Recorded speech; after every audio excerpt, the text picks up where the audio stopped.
A ball. Laura laughs if she sees a ball bounce. I don't think it's funny. I wonder if I used to laugh at a ball bouncing when I was 2, like Laura. And if I used to laugh, why did I stop? Babysitter. Sometimes my mum and dad used to go out. This meant that my brother had to babysit me. He hated it because I just wouldn't go to bed when he told me to. He was 4 years older than me. Well, actually, he still is. He'd shout, he'd rant and rave, "Will you go to bed?" But I never went until I heard the front door open with Mum and Dad coming back. And then I'd be upstairs into bed in a flash. Anyway, after a few months of this, my Mum and Dad tried something new. Just before they went out, they said, "Right, Mick, you go to bed before we go out and you stay there." Okay, I said, okay. Yeah, okay. And off I went to bed. I lay there waiting to hear the front door close. Slam! And straight away, I was out the bed, down the stairs, into my brother's room. There he is, sitting there, reading. First of all, he tries, "I'm not taking any notice of Michael." He goes on reading. I think, I'll make him notice. I put my face behind the book with my eye peeping round the edge of the book.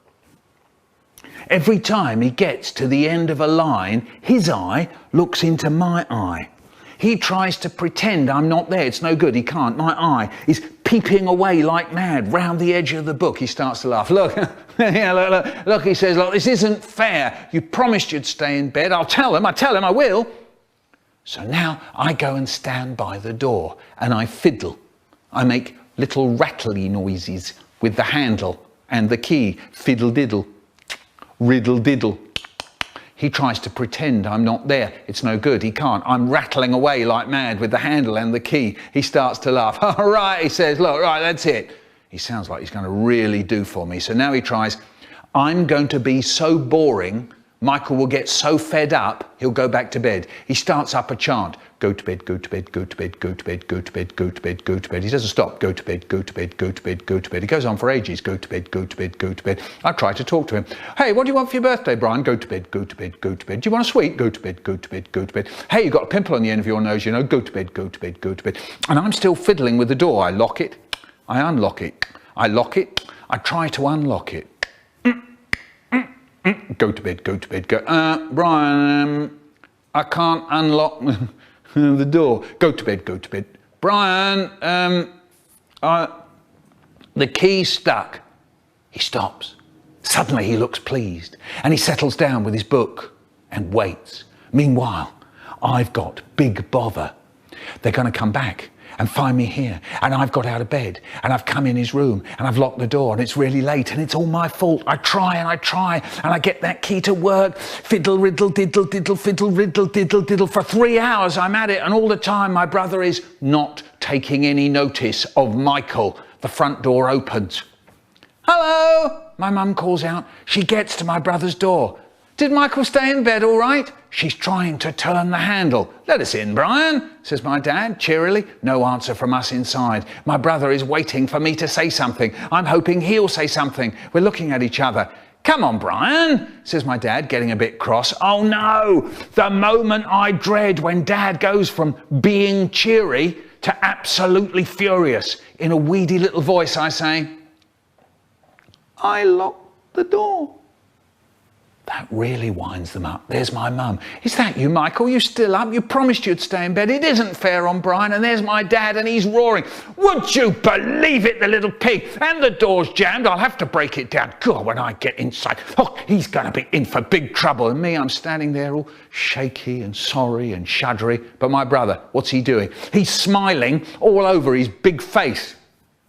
Yeah, he took the key out, passed it under the door, and they opened it, and I dashed out off to bed faster than an electronic rabbit. Box. I made a box with a lid and locks big enough for me to sit in. I took the chance, climbed in and bolted the lid above me. I'd made the walls of my box so that they could move in towards me.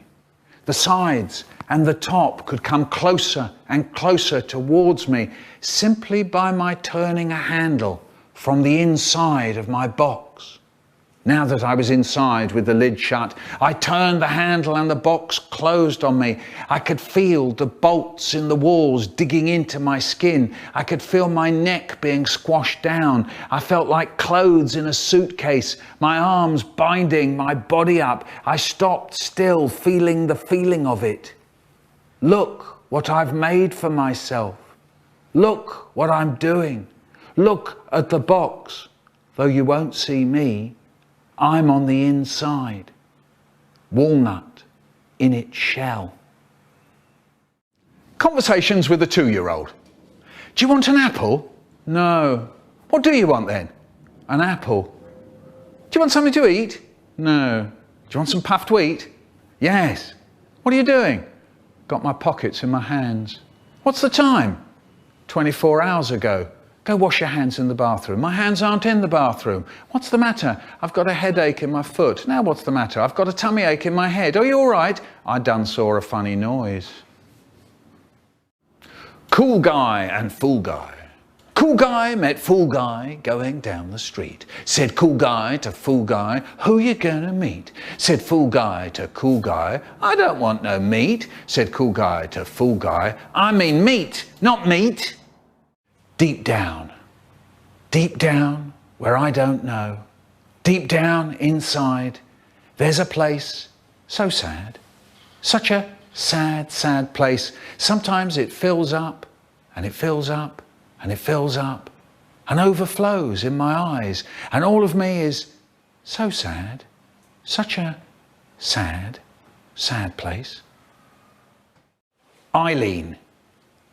My name is Eileen Ogle and I run a dancing school.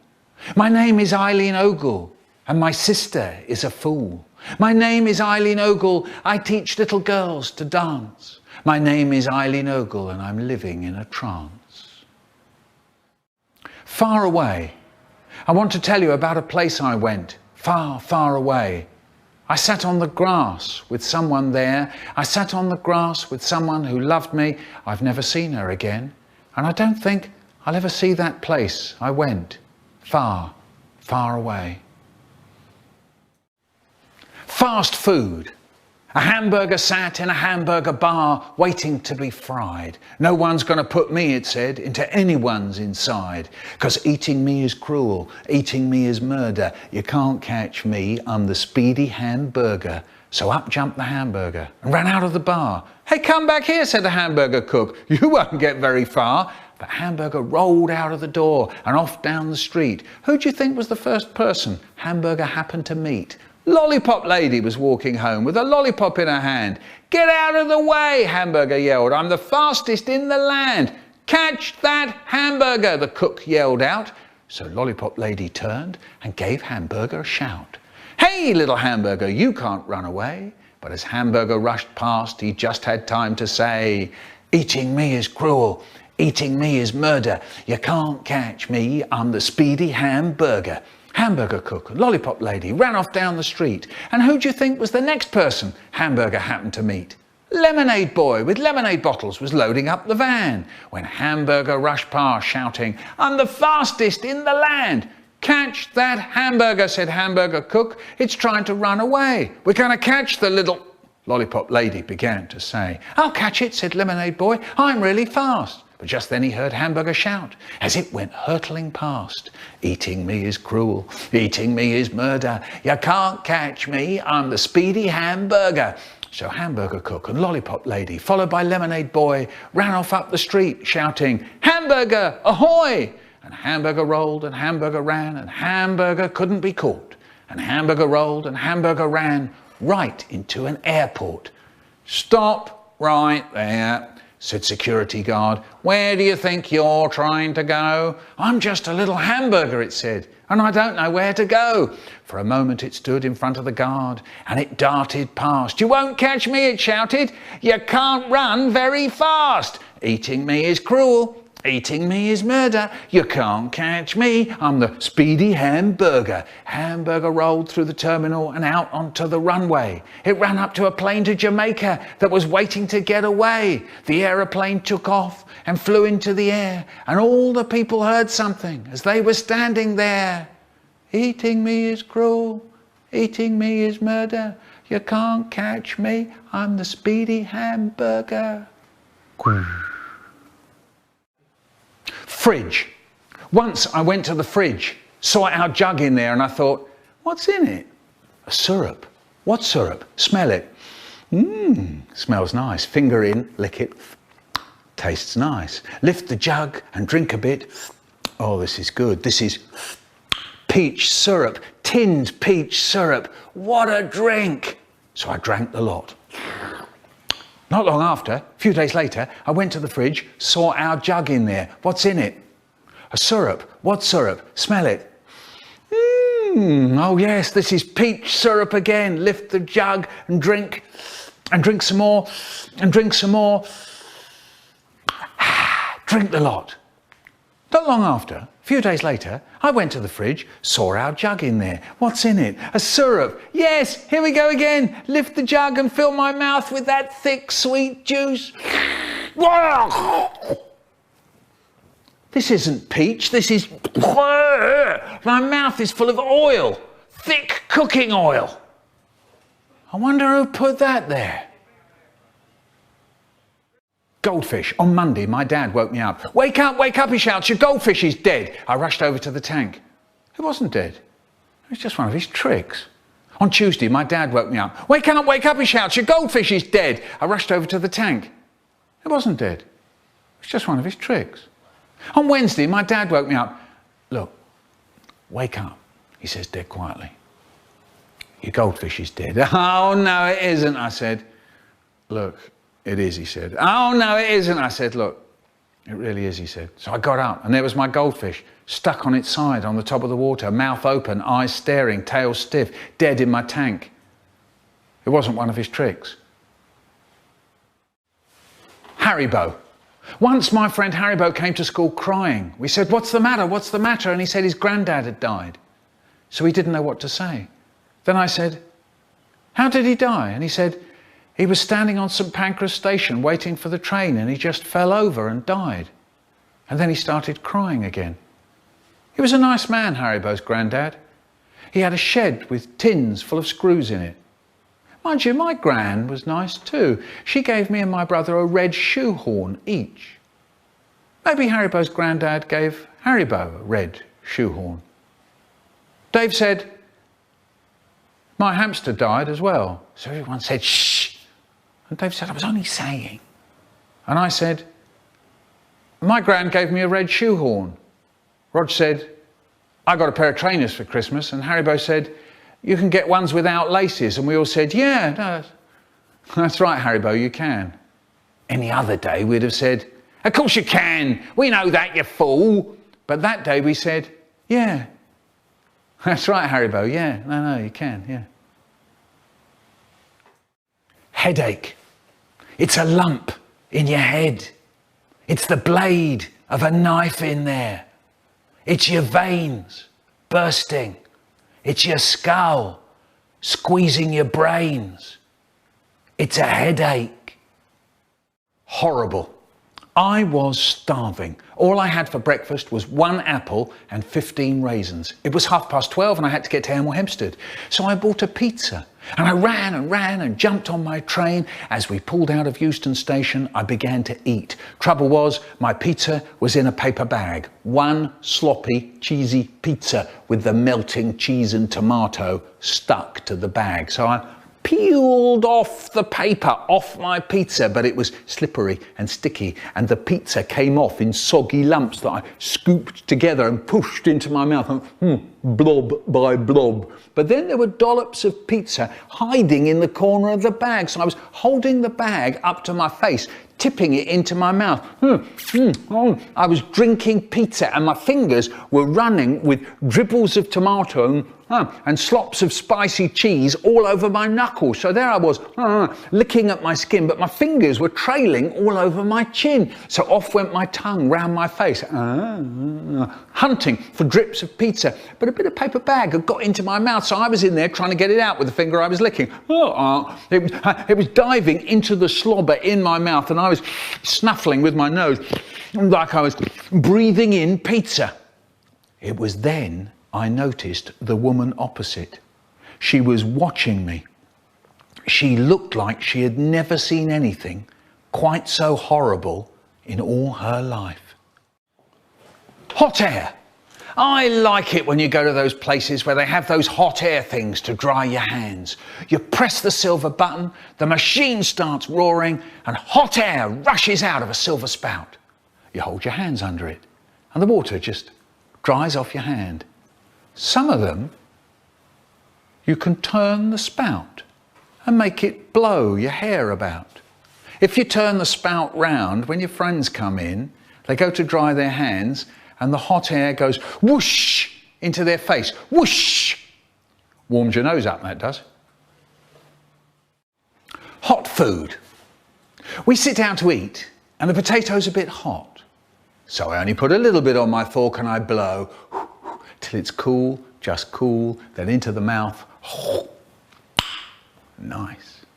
And there's my brother, he's doing the same. Till it's cool, just cool, into the mouth.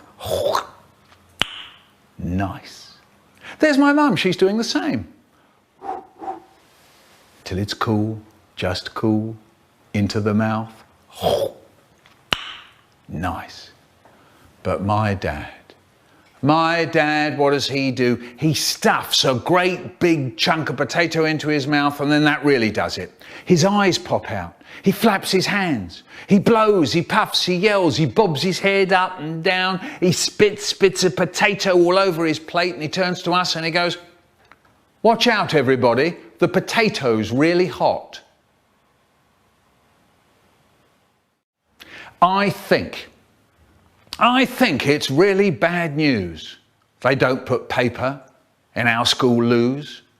If you need paper, you have to ask, right in front of everyone in class. You may think I'm a bit of a fool, but that's why I don't go to school. Logic. A girl said, "I wrote myself a letter." So I said, "What did it say?" And she said, "I don't know, I won't get it till tomorrow." A boy said, "I'm really glad my mum called me Jack." I said, "Why is that?" He said, "Because all the kids at school call me that." London Airport. Once my brother said, "Why don't we go to London Airport for your birthday treat? We could spend all day there, London Airport, looking at the planes. It would be great." "Yeah," I said, "it would be great." Mum said yes, so we took sandwiches and chocolate and drinks. I was really looking forward to it. When we got there, my brother found out that there was this bus that you could go on, a kind of trip round the runways so you could get right close up to the big jets. Great, really great. So he got the tickets and we got onto the bus, and as we were getting on, I said, "Brian, I want a wee." So he goes, "Well, you can't now. This is the last bus today. It's just about to go. We won't get on another one. Brian, I want a wee." So he goes, "Look, you can't now. It'll wait. It's not that long a time to wait." So we got on. The bus started up and away we went. The driver starts going, "We're coming to runway 4 now. If you look to your right, you can see 2 planes. I'm dying for a wee." I said, "It'll go away," says my brother. "I want a wee." I said, "What's the matter?" said the man in front. "He wants a wee," said my brother. "Well, you can wait, can't you?" said the man. "No." I said, "Well, don't do it here, will you, Sonny?" He says. "Can we stop the bus?" I said. "Don't be daft," says my brother. "We're on the end of runway 4. You can't do a wee on the end of runway 4. And the bloke driving the bus goes, "If you look out of your window, you can see a baggage truck." "I'm going to wet myself." I said. My brother says, "Look, there's Concorde. Just think of something else, will you?" "I can't." I said, "It's hurting. I've got to do it. I've got to do it." The bus went on. We saw more planes. And more planes. And more planes. "You haven't wet yourself, have you?" my brother says. "No." More planes. More planes. More planes. "Here goes," I said. Then the bus stopped. I rushed off the bus. I got to the toilet. And everything was lovely once again. Wonderful. And then we went home. Mum said, "Did you have a good time, boys?" And my brother said, "It was great, really great." "And how about you?" she said to me. "How was your birthday treat?" "All right." I said, "All right. But I wanted a wee, and they wouldn't let me." And I cried. May, a woman called May, used to look after us sometimes. Her husband was a bus conductor, and he could wink with both eyes. Fantastic. We used to meet him on the bus, and when we got our tickets off him, if we were lucky, he'd wink one eye, then wink the other eye, again and again, really fast. Fantastic. But best was May. When she came over after tea, we played games. My favourite was raisins. This is how we played raisins. We tipped the raisins out of the raisins jar, and we each guessed how many raisins there were. 148, I'd say. 231, May'd say. Then we took one raisin each, counting. I take one, put it in my mouth. May takes one, 2, she puts it in her mouth. I take one, 3 into my mouth. May takes one, 4 in her mouth, and so it went on. 131 in my mouth, 132 in her mouth. I love raisins, all chewy and sweet. 201 in my mouth, 202 in May's mouth, 203, last one in my mouth.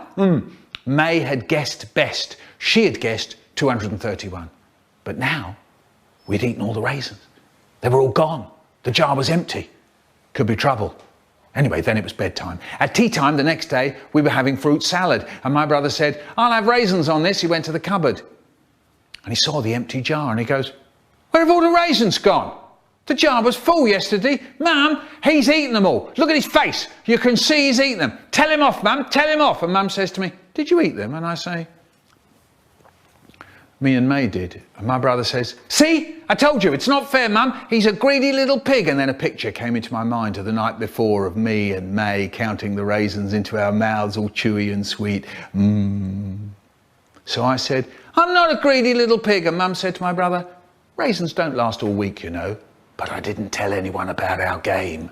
Raisins, 203.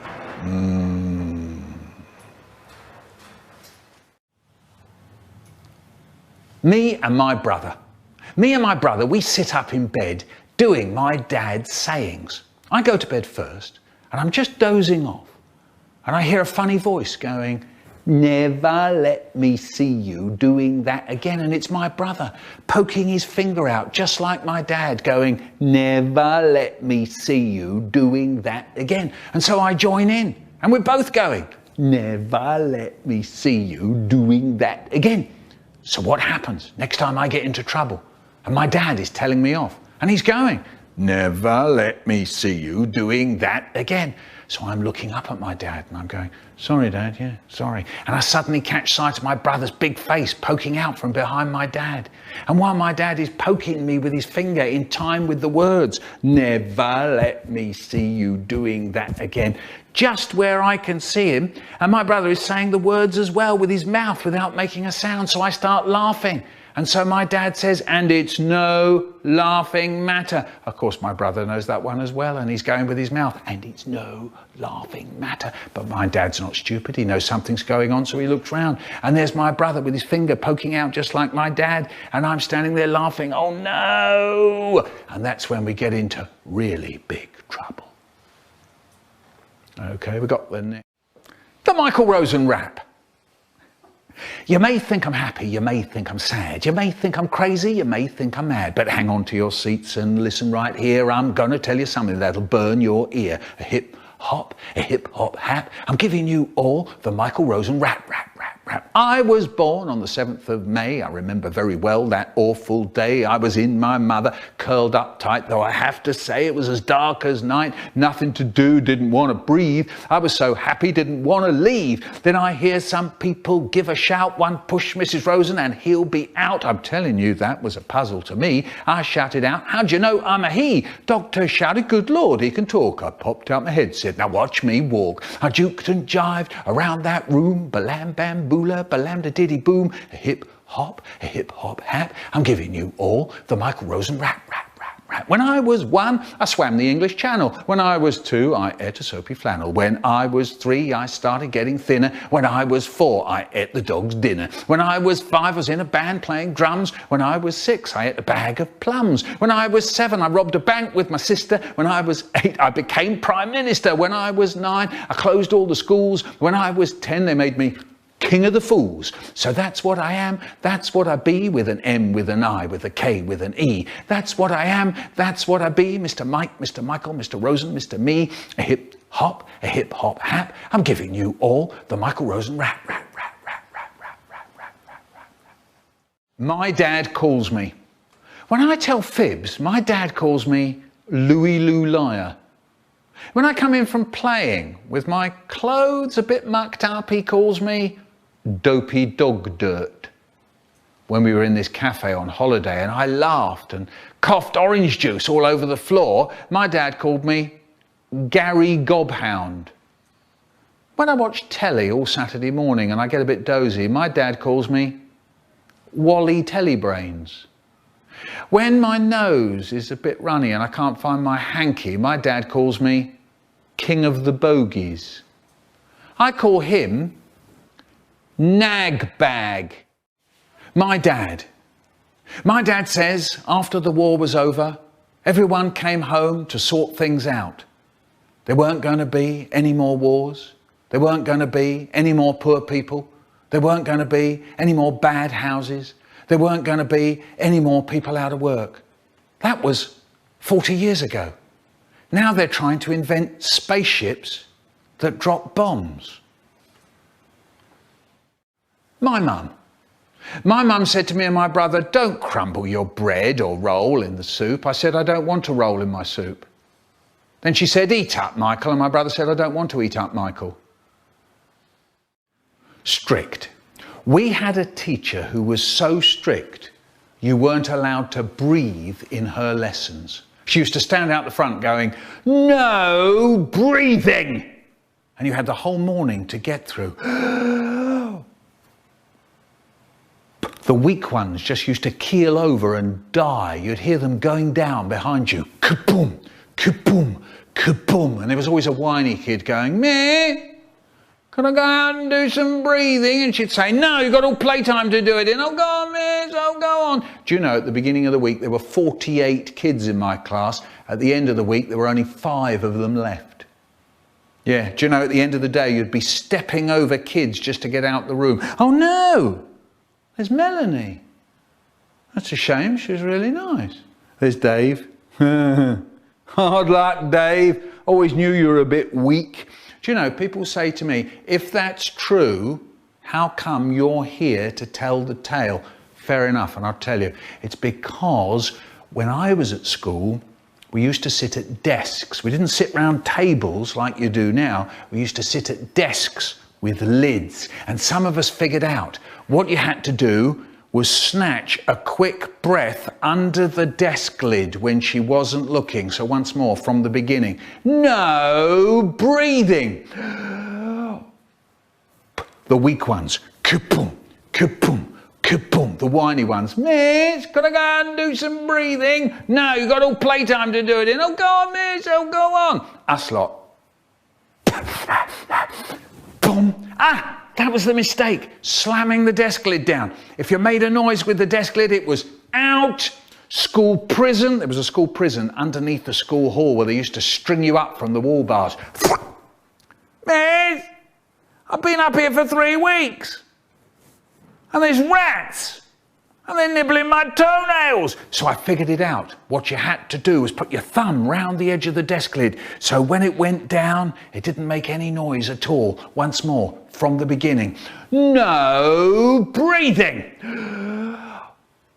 The weak ones. Kaboom, kaboom, kaboom. The whiny ones. Miss, can I go and do some breathing? No, you've got all playtime to do it. And oh, go on, miss, oh, go on. These other kids. Boom. Out, school prison. Miss, I've been up here for 3 weeks and there's rats and they're nibbling my toenails, miss. Me, thumb round the edge of the desk.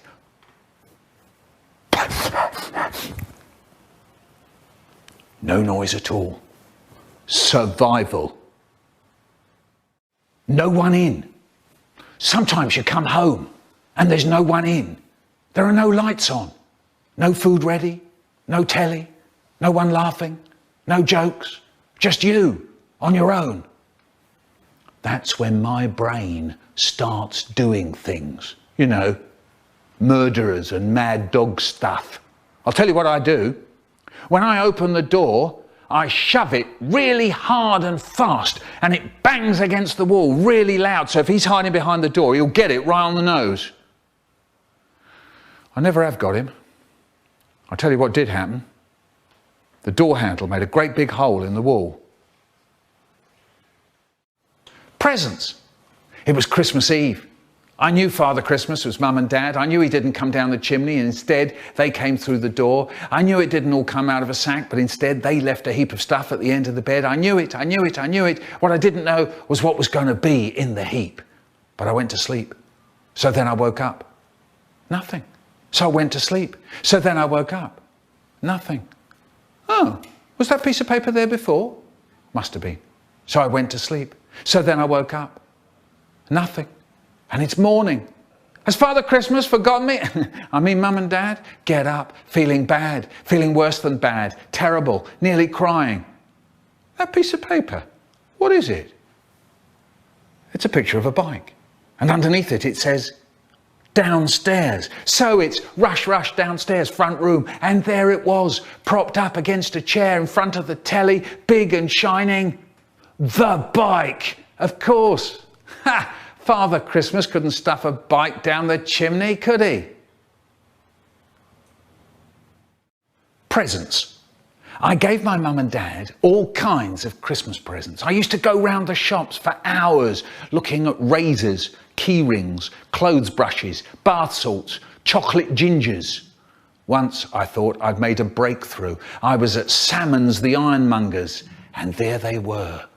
2 jug things. They were both made of glass, except for the tops. One was a milk jug, and it had a bright green plastic top, and there was a little lever on it, and when you pulled the lever, a little door slid open, and you poured your milk out through the little door.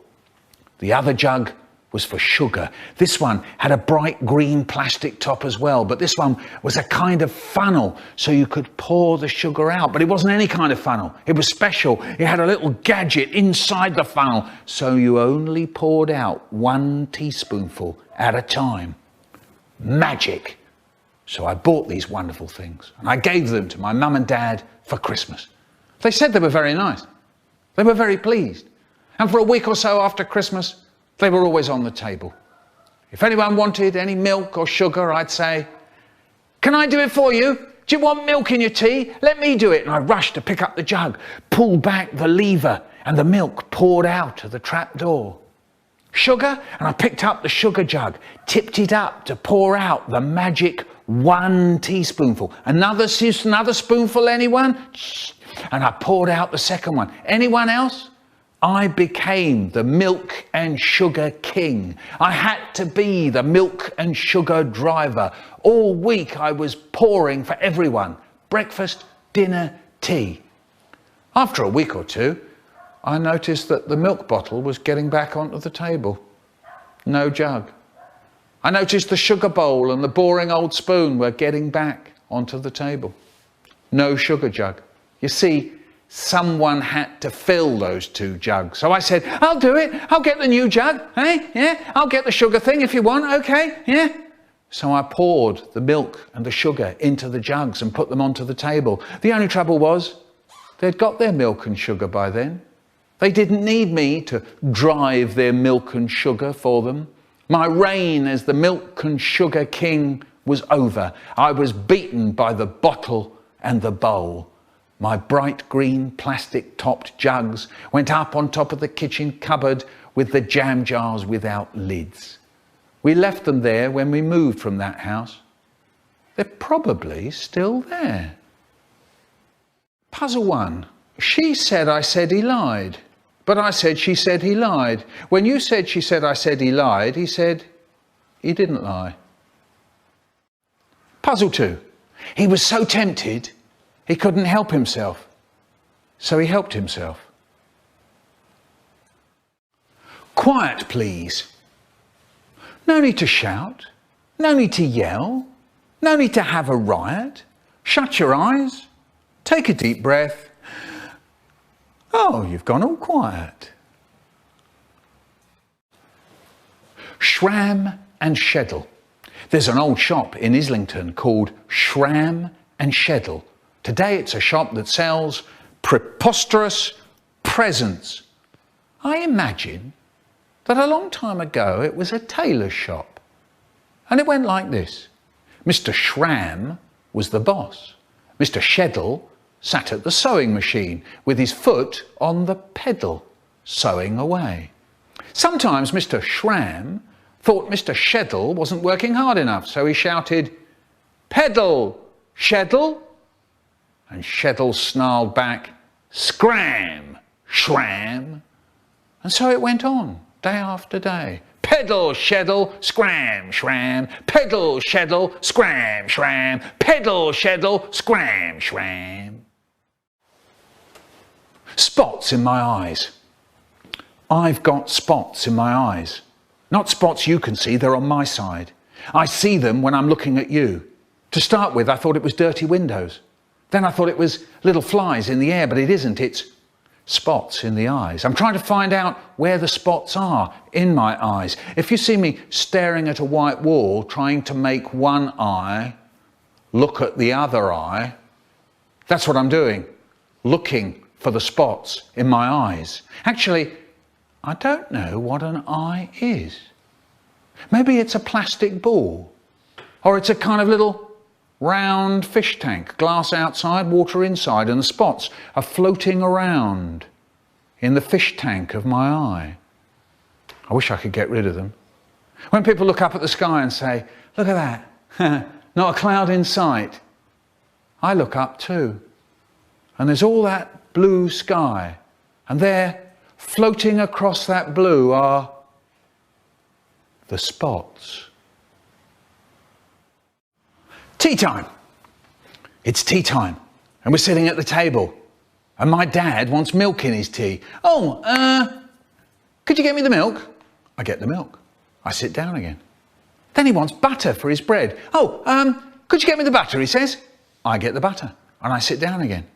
Then he wants a teaspoon for his tea. "Oh, could you get me a teaspoon?" he says. And then my mum says, "Once you get that bum of yours stuck in a chair, you never get it off again, do you?" And my dad says, "I can't get a moment's peace round here." Telly, put your thumb in the air, your finger over there. Look for your other thumb. You'll probably find it on the other hand. Put that thumb on the end of your finger. Put that finger on the end of your thumb. You've got a telly now. What programme shall I put on the telly? I know. That programme's called What's This Ear? Put your cheek on the telly. That programme's called Don't Be Cheeky. Put your nose on the telly. That'll make a good programme. And that programme's called The 6 o'clock Nose. The bump. I'm in the middle of a wrestle with my brother and I find my face right up close to his ear and I see the bump. The bump is just next to his ear. It's all shiny, and when you press it, it goes in like a push button. He says it doesn't hurt, it just sits there. The bump. Mum says that when he was born, it wasn't a bump, it was a shtickle. I said, "What's a shtickle?" And she said, "Like a little stick sticking out of the side of his head." She said they tied it up with a bit of cotton and it died until all that was left was the bump. The little shiny bump. The car trip. Mum says, "Right, you two, this is a long car journey. I'm driving and I can't drive properly if you two are going mad in the back. Do you understand?" So we go, "Okay, Mum, okay. Don't worry about it." And off we go. And then we start the moaning. "Can I have a drink? I want some crisps. Can I open my window? He's got my book. Get off me! That's my ear!" And Mum tries to be exciting. look out the window. There's a lamppost. And then we go on, can I have a sweet? He's sitting on me. Are we nearly there? Don't scratch. You never tell him off. Now he's biting his nails. I want a drink. I want a drink. And Mum tries to be exciting again. Look out the window. There's a tree. And then we go on. My hands are sticky. He's playing with the door handle now. I feel a bit sick, actually. Your nose is all runny. Don't pull my hair. He's punching me, Mum. That's really dangerous, you know. Mum! He's spitting, and Mum says, right, I'm stopping the car. I am stopping the car. She stops the car. Now, if you two don't stop it, I'm going to put you out the car and leave you by the side of the road. He started it. I didn't. He started it. I don't care who started it. I can't drive properly if you two go mad in the back. Do you understand? And we go, okay, Mum, okay. Don't worry about it. Can I have a drink? The Hollywood. We went to this cafe and I had loads to eat. I had cod and chips. The cod was huge and there were hundreds of chips, hundreds and hundreds of them, and I ate the lot. Then Mum said, anyone want any afters? And we looked to see what there was. There was apple pie, don't like that. There was jam roly-poly, don't like that. And there was ice cream. I like that. There was chocolate, strawberry and vanilla. I was just about to say, I'll have a strawberry ice cream when I saw something else. It said, the Hollywood. And it was vanilla ice cream, peaches, cream, chocolate sauce, cherries, trifle, jelly and strawberry ice cream. So I said, I'll have a Hollywood. Dad said, he won't eat it. They're huge. But Mum said, no, if he wants it, he can have it. Dad said, waste of money. He won't eat it. Mum said, a Hollywood, please. And we waited. Then, suddenly, it appeared on its own, right in the middle of a tray, with a little paper umbrella stuck in the top. Everyone in the cafe looked round. What's that? Oh, yeah, that's the Hollywood. Oh, yeah, that's the Hollywood, all right. And the woman put it down in front of me. The Hollywood, with a little paper umbrella stuck in the top. It was huge. It was taller than me.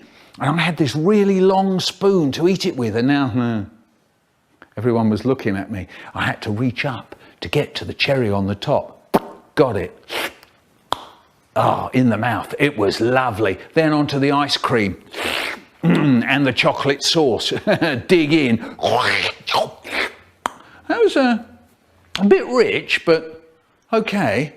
Dad loves ice cream and chocolate sauce, and he's watching me, but I don't give him any. Then there was some jelly stuff, and actually, that wasn't very nice. It was horrible. And Dad said, slowing down, are you? And Mum said, leave him alone. Now I was filling my cheeks so as not to taste it so much. My hands went hot and people were looking at me. Then I got to the trifle, soggy cake, and that was even more horrible. I couldn't bear to put it in my mouth. I couldn't even put it in my cheeks. I hunched my shoulders and spat some onto my plate. I stopped eating. Dad said, stopped, have you? Mum said, leave him alone. I said, I don't like it very much. Dad's hand darted across the table. I'll finish it, he said. Oh yeah, you bet he said that. I'll finish it, he says. And Mum turned to me and said, never mind, dear. I don't suppose you'll ask for one of those again, will you? I don't suppose I will. The hypnotizer.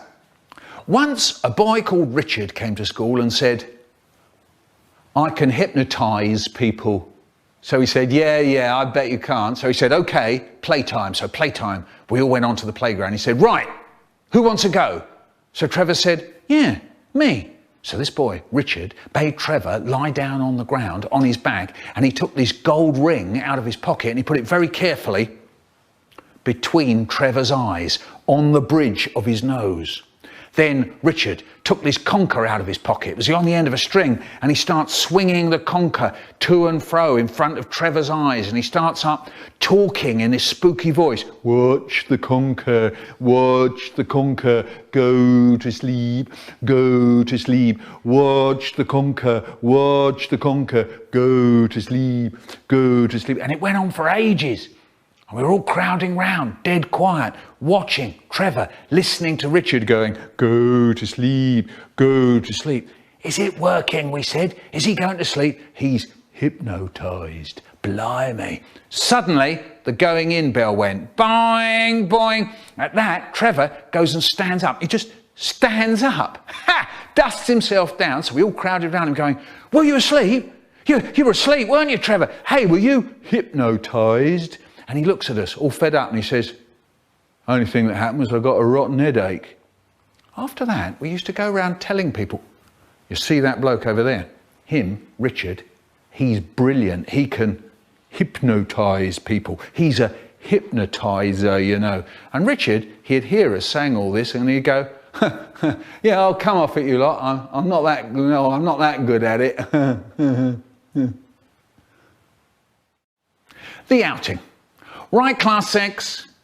Right, class 6. I'm talking. I want complete quiet. And that includes you, David Alexander. Yes, you. No need to turn around, David. There aren't any other David Alexanders here, are there? Louise, it isn't absolutely necessary for your watch to play us London's Burning just now, is it? Right. As you know, it was our plan to go out today to the Science Museum. Now, I had hoped that it wouldn't be necessary for me to tell you. Yes, you as well, Abdul. You're in class 6 as well, aren't you? I saw that, Mark. I saw that. Any more and you'll be out. No trip, nothing.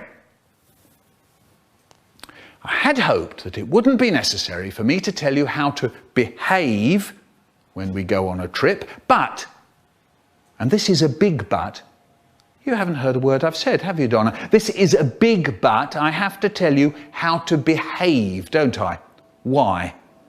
Yes, it is because you never listen, but there's another reason, isn't there? Yes, Warren, because of what happened last time. Let's remind ourselves of a few things, shall we? The food, even as I speak. Would you believe it? I can see that Fan has opened her can of drink. I don't believe it. I really don't. Do we have lunch at 9:30 at school? No, we have lunch at 12:15. But Fan, you've already begun yours. If you remember last time, Joanna had eaten all her sandwiches before she even got to school. Lloyd sat on his orange and burst it, and Alfred put one of those little chocolate Swiss rolls in his pocket, and yes, it melted. Yes. So remember, lunch is when? Yes. Of course, lunch is at lunchtime, but when? 12:15. Correct. Now, perhaps, I thought, when I got up this morning, I won't have to tell class 6 about what to do when we get to the station. But then I remembered David's little gang, who decided they wouldn't wait for me to tell them what train to get on. And before we all knew it, David and his little gang were heading for the seaside on their own. Now, when we get to the museum, of course you're not listening, are you, Lydia? But then of course you didn't listen last time, did you? And then you wondered why you sat on Lloyd's orange after Lloyd had already sat on it once. When we get to the museum, do we run about the corridors? Do we run around screaming? Do we go sliding on the shiny floors? No, we don't. No, we don't. No, thank you, Mervyn. That's enough. I'm very glad you've got jam in your sandwiches, Mervyn. We're all glad you've got jam in your sandwiches, Mervyn, but what's it got to do with sliding on the floor of the Science Museum? Precisely nothing. I'm very sorry, Mervyn, but nobody at all wants to know about the jam in your sandwiches, Mervyn. Now, when you're ready, when you're quiet, we'll all go. That doesn't mean leaping up in the air, does it, Karen? Louise, why is your watch now playing for He's a Jolly Good Fellow? Yes, I know it could be She's a Jolly Good Fellow, Zoe, but that isn't what we're talking about now, is it? Mervyn, If I hear about your sandwiches, your jam, or the jam in your sandwiches, if I hear about any of it once more, I shall give them to the ducks. Yes, John, what do you want? I don't know what ducks, John. Any ducks. Right, when there's complete quiet, you'll find your partners and stand by the door. Oh no, not another one of those little chocolate Swiss rolls again, Alfred. Surely not. Marcia, you cannot have Charmaine and Donna as your partner because that makes 3, and 3 doesn't mean partner, does it? And perhaps you could put your comb in your bag for at least 3 seconds, just giving us enough time to get to the door. Right, okay then, Class X, we're off. Why not leave your watch behind, Louise? The project. At school, we were doing a project. You know the kind of thing. The Vikings. Transport. Wood. Our project was Holland. There we were reading My Friend Hans from Holland. And we made windmills and stuck blue strips of paper onto white strips of paper. They were canals. And we kept talking about tulips and cheese. In the end, I thought they grew cheese and ate tulips. Then suddenly one day, our teacher, Miss Goodall, said there was an inspector coming in. She said he wasn't going to inspect us, he was going to inspect her. And we were all to help her by being really good and answering all the questions that he asked us. Later that day, he came in, he had a moustache. We behaved. Miss Goodall behaved. There we all were, sitting in our rows behind our desks, breathing very, very quietly. And he looked at our windmills. And then our canals. And he said, what do they eat in Holland? And I didn't put my hand up in case I said tulips. But Sheila McLean said cheese. And he said, what do they grow in Holland? And I didn't put my hand up for that one either. But Margot Vane said tulips. And he asked some more questions and we were doing really well. Miss Goodall was trying very hard not to look proud. And then he asked, who is the Queen of Holland? There was silence. No one knew who was the Queen of Holland. Miss Goodall frowned and then started looking all round the class with her eyes looking all hoping. And then suddenly I remembered this funny little rhyme that my friend Haribo used to say. I put up my hand. Yes, said the inspector, Queen Juliana is a fat banana. I said. Miss Goodall looked awful. Haribo was sitting in front of me and I saw him snort and start giggling. Sorry, what did you say? Said the inspector. Queen Juliana. I said. Good, he said. You're right. Quite right. Miss Goodall was delighted. I was delighted. The inspector was delighted. And Haribo was still snorting away like mad. The Skyfoogle. There was a man who turned up round our way once, put up a tent in the park he did, put notices all round the street saying that he was going to put on show a terrifying creature called the Skyfoogle. No one had ever seen this thing before. The show was on for 2 o'clock the next day. Next day we all turned up to see the fiercest animal in the world. The man took the money at the door. We all poured into the tent with a curtain in front of it. We all sat down and waited. The man went off behind the curtain. Suddenly we all heard a terrible noise. There was an awful yelling and crying. There was the noise of chains rattling and someone shouting. Suddenly the man came running onto the stage in front of the curtains. All his clothes were torn. There was blood on his face and he screamed, "Quick, get out of here. The Skyfoogle has escaped." We all got up and ran out the door and got away as fast as we could. By the time we got ourselves together, the man had gone. We never saw him again. None of us ever saw our money ever again either. And none of us has ever seen the Skyfoogle. Tidy your room. They say, tidy your room. but I'm trying to kill a fly on the wall with a rolled up comic. They say, I'm asking you to tidy your room, but I'm trying to kill the fly by squashing it with a chunk of plasticine. They say, I'm now telling you to tidy your room, and I'm rolling up little bits of plasticine. For the last time, tidy your room, but I'm making a line of the rolled up bits of plasticine along the edge of the chair. They say, can you hear me? I say, yeah. I'm now flicking the bits of plasticine at the fly on the wall. They say, what have we just asked you to do? And I say, I don't know. Toenails.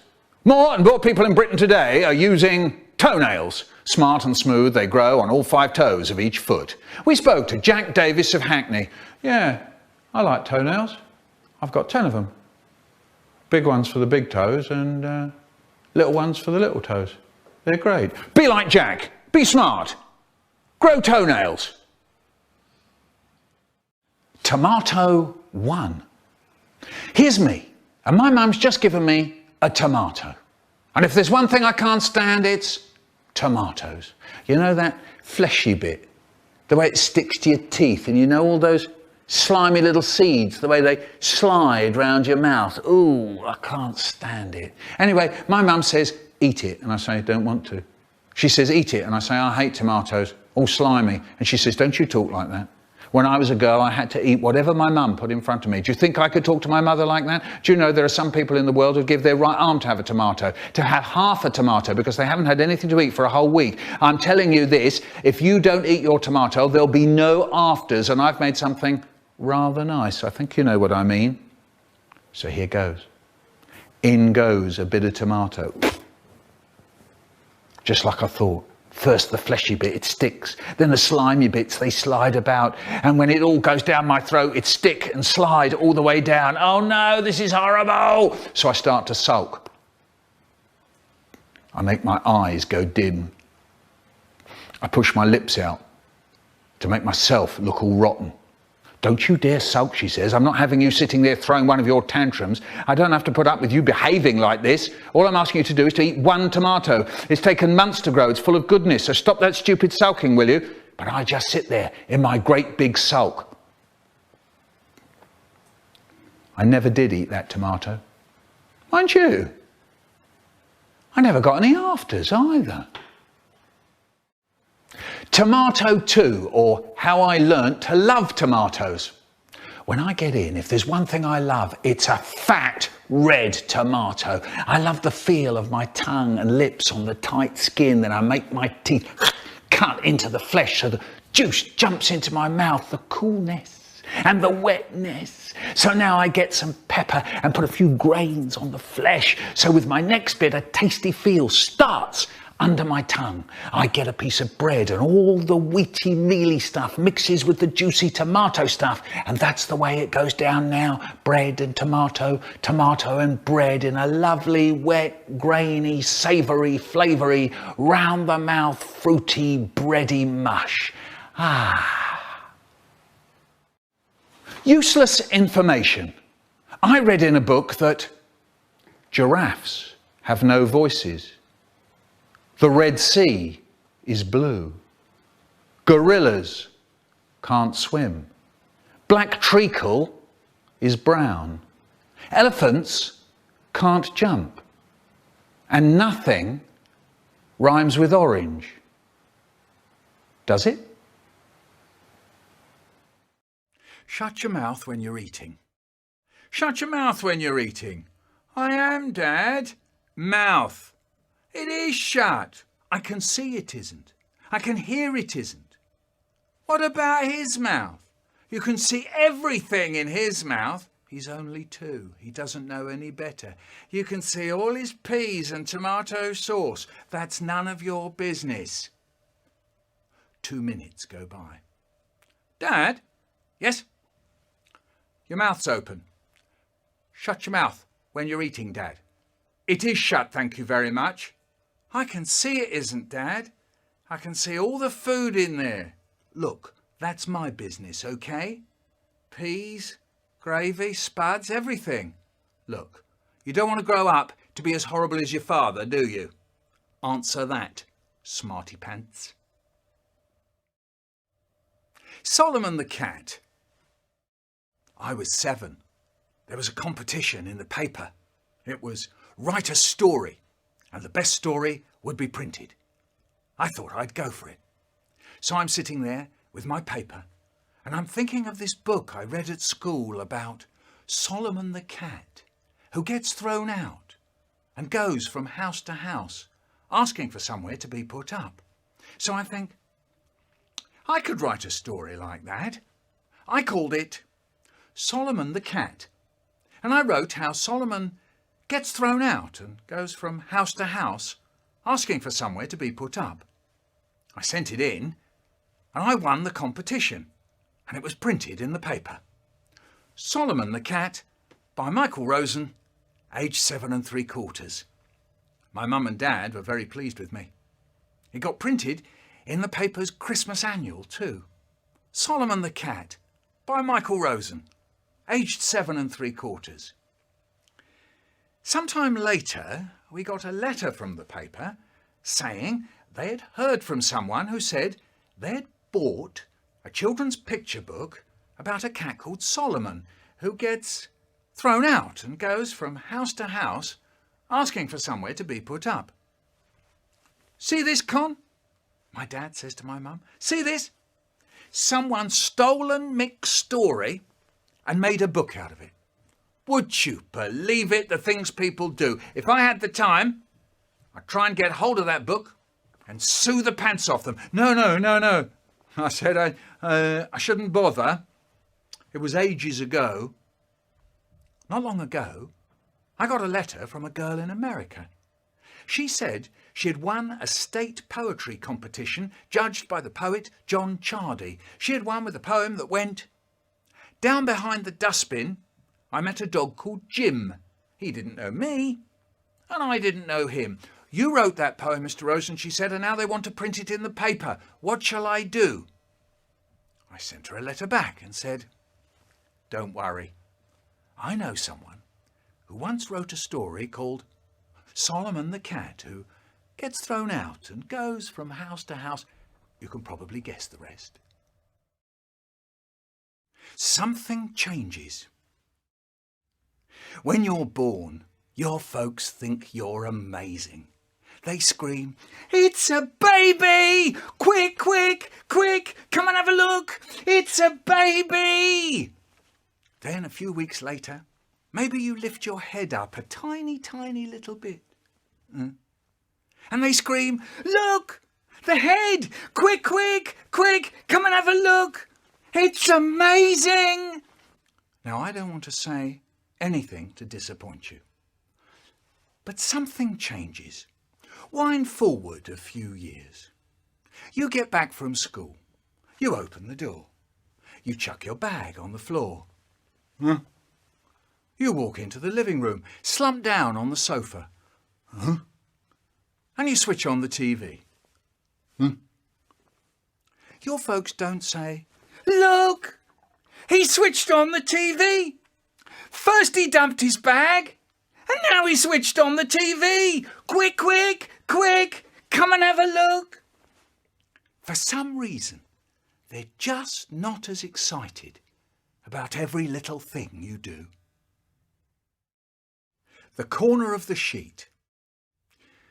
Sorry, Mum, I can't stop myself, but it all starts when I nibble the corner of the sheet. It seems to go on when I'm reading in bed, and I don't even know I'm doing it. I chew the corner more and more, and more sheet goes into my mouth. I'm sorry, Mum, but it gets juicy, and soon there's a whole mouthful of sheet that I'm chewing on, making sklooshy noises. I'm sorry, Mum, I can't stop myself. I clench my teeth round the sheet. I close my lips and suck. Open my lips, open my mouth, and the mouthful of sheet cools. So when I next clamp my mouth round the corner, it tastes cool. And this goes on and on and on till I fall asleep. In the morning, it's cold and I try not to touch it. By the evening, it's gone crisp and dry. Some of the sheets now have tiny holes near the corner. I think this is something to do with the chewing, but I'd rather not think about that. Sorry, Mum. The deal. My brother once told me that Mum and Dad have got a deal about telling off. He said that if one of them is telling one of us off, then the other parent won't join in. He said that they had said it isn't fair on a kid if both parents have a go at the same time. Well, it works like that most of the time. My dad gets angry about something, like the time I stuck toothpaste in his shaving soap. What did you think? I wouldn't notice? The little fool. He spends hours and hours in that bathroom and we think he's washing himself. But this is the sort of monkey business he's getting up to. This is my shaving soap, not yours. If you want to play about with shaving soap, buy your own. And Mum doesn't say a word. Not a word. But somehow, when it's Mum's turn, it doesn't quite work out the same way. She's telling me off not cleaning my shoes. How can you go out like that? You look like a tramp. I don't want to be seen in the street with you. All I'm asking is that you give them a wipe. A little wipe. That wouldn't harm you, would it? And out of the corner of my eye, I can see my dad twitching about, itching to join in. He's nodding and tutting and coming in with quiet and, oh, yeah, you're right there, Connie. Then, when Mum goes out of the room, he bursts out with, you pushed your mother to the edge this time. Never mind her. He's well over the edge. The rains. In the Jura Mountains, it rained and rained and rained. Every day, every night, we lay in our tents and listened to the rain. Rain raining, rain raining, rain raining. The earth was a sponge. The paths were rivers. Our sleeping bags were damp. Underneath the tent, it started to smell of old cabbage. Our feet wrinkled. My father got up in the night and shone a torch into the rain and dug a ditch round the tent so that the water would flow away. But the ditch filled up, and one night it flowed into the tent. We lay in the dark while the rain rained, on and on. Rivulets of rain trickled through the tent. The lightning lit up our faces. The thunder rolled round the mountains. I thought there could be waves of rain and we would float away. When I woke up, the rain had stopped. There was no pattering on the tent roof. There were birds. It was light.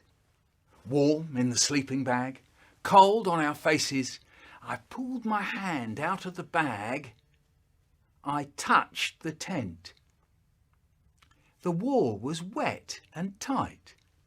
I wondered what was outside on the other side of the wall. I didn't mean to press too hard. Or perhaps I did.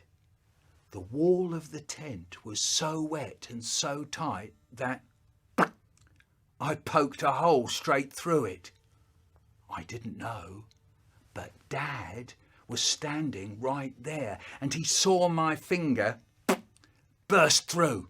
He heard it rip the tent wall. For God's sake, what have you done now? I looked through. He was on the other side, staring in. His eye, big in the hole. Oh, sorry, I said, I didn't mean to, honest. Oh, there's dry land out there. The shop downstairs. We live in a flat over a shop. It's an estate agent's called Norman and Butt. My father told me that Norman is the talkative one. He's full of big ideas. He rushes in and starts gabbling away with what they're going to do. Things like, we could open a new shop. We could buy new desks. We could be millionaires. And then Mr. Butt says, "But," and so nothing happens. That's them. Norman and Butt, says my dad. Is that true, we say. Sure it is. The watch. My mum and dad gave me a watch. Not a posh watch, good enough to tell the time by though. And it went well enough until one day at a camp we were playing smugglers and customs over the sand dunes.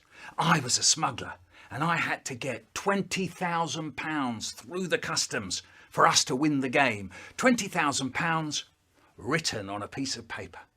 There were 3 ways to get past the customs. 1, by running so fast the customs couldn't catch you.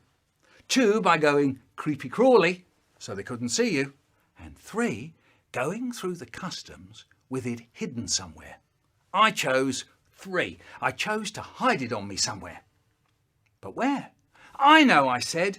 I'll stuff it in my watch. And I took the bag off my watch, folded up the piece of paper with the £20,000 written on it, slipped it into the watch and clipped the back of my watch on. So then I went creepy crawly over the sand dunes. They saw me, they grabbed me, and they searched me. They looked in my pockets. They looked in my shoes. They looked in my socks. They looked in my jumper, down my jumper, down my shirt, in my armpits. They even looked under my watch, but they never thought to look in my watch, did they? So they let me go. And when I got to the other end, where the other smugglers were, I said, "Hooray! I got through!" And I opened up the back of my watch, and there it was, £20,000. I took it out, handed it over, and we had won the game. I snapped the back of my watch on, looked at the time, and my watch had stopped. It was broken. I'd broken it. That evening, I told my brother all about it, and I said, "Don't tell Mum or Dad about it, or I'll get into trouble. I'll get it mended secretly." So there we were, tea time, and my brother suddenly goes, "What's the time, Mick?" And I went all red and kind of flustered, and I go, and I look at my watch and I go, it's about 6 o'clock. "No, it's not," says my dad. "It's 7 o'clock. And he sees me going red. "Is your watch going wrong?" No, it's okay. "Let's have a look." No, it's all right. Let's have a look. Let me have a look at it. It stopped. It's broken. How did it get broken? "I don't know." "What do you mean, you don't know?" My brother was still laughing all over his face without making a sound. So then I told my dad all about the smugglers and customs and hiding the money in my watch. He was furious. "We gave you the watch so you could tell the time, not for you to use as part of a secret agent smuggling outfit. Well, don't expect us to buy you presents like that again." I was so angry with my brother for getting me into trouble. Inside, I was bubbling. So as soon as tea was over, I went down to our backyard where there was an old cherry tree, and I broke a twig off it. And it was all prickly and flaky and covered in a kind of grey, slimy muck. So then I took this twig back upstairs into our bedroom, and I'll tell you what I did with it. I shoved it into his bed, and as I shoved it into his bed, I thought, this'll pay him back, this'll pay him back, this'll pay him back. He's going to get into bed tonight after I'm asleep, and his feet are going to get all prickled up and covered in grey, mucky, slimy stuff. Well, later that evening, I was doing some homework, and I had some really hard sums to do. I couldn't do them. I was stuck. And my brother, he sees me scribbling out all these numbers, and the page is a mess. So my brother, he says, "What's up? Do you want a bit of help with your sums?" What could I say to that? First I go, no. It's all right. But he goes, "Now come on, I'll lend you a hand." So I say, "Okay." And he comes over and he helps me. He's sitting there right next to me, my enemy, showing me how to do my sums. And then he said, "Now you try." And then I could do them. So there I was, friends with him, grateful. I'm saying, thanks for helping me. But in the back of my mind, I know something. The twig was still in the bed. I didn't know what to say. All I could see was the twig sitting in his bed, just where his feet would get it. Even if I went and got it out, there'd still be a heap of dirty, prickly bits left in his bed after he showed me how to get all the sums right. So I go, "Look, when you go to bed tonight, there'll be a twig in your bed."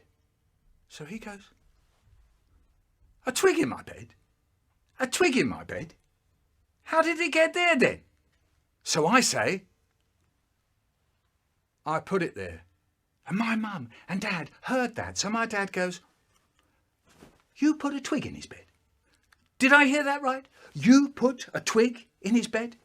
Might I ask, why did you put a twig in his bed?" And I just couldn't say. I just sat there like a lemon. I couldn't say it was to pay him back for telling on me about the watch, because they wouldn't think there was anything wrong with him doing that. So I just sat there, and then I said, "I don't know." What a stupid thing to say. And my dad goes, "You don't know why you put a twig in his bed? You don't know why?" The boy's going mad. First thing he does is smash up his watch, and the next thing, he's going round stuffing twigs in people's beds. He's going stark, staring mad, I tell you. I didn't think I was going mad. And I don't think my brother did. I bet he knew why I put a twig in his bed. The wedding. Uncle Ronnie got married in shul. My dad was the best man. There they all were, standing under the chuppah, and the rabbi is talking, and Bubba is watching from her wheelchair, and it's time for my dad to hand Ronnie the ring. Out it comes, and just as my dad gives it to him, Ronnie faints, out cold. Bubba starts crying, and everyone in the shul starts talking and tutting. So the bride's brother got his shoulder in tight on Ronnie on one side, and my dad got his shoulder in tight on Ronnie on the other, and the shamus propped him up from behind. And that was how Uncle Ronnie got married. Bubba said later it was a terrible shame he missed it. The youngest.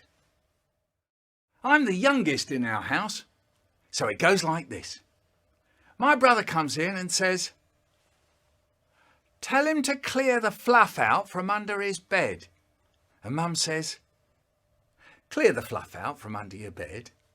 Father says, "You heard what your mother said." "What?" I said. "The fluff," he says. "Clear the fluff out from under your bed." So I say, There's fluff under his bed too, you know. So Father says, but we're talking about the fluff under your bed. You will clear it up, won't you? Mum says. So now my brother, all puffed up, says, clear the fluff out from under your bed, clear the fluff out from under your bed. Now I'm angry. I am angry. So I say, what shall I say? I say, shut up, Stinks. You can't rule my life. They said, I say. Whenever my mother left the house, she'd say, where's my hat? I'm going. I didn't understand. But you haven't got a hat, I'd say. Whenever I had wrinkles in my socks, my mother would say, take the bagels out of your socks. I didn't understand. I'd say, I haven't got any bagels in my socks. Whenever we sang in school, there is a green hill far away without a city wall, I didn't understand. I'd say, green hills don't have city walls. Whenever our history teacher lost her temper, she'd say, Great Scott, you're for the high jump. I didn't understand.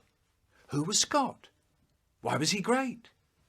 And why did we have to do the high jump?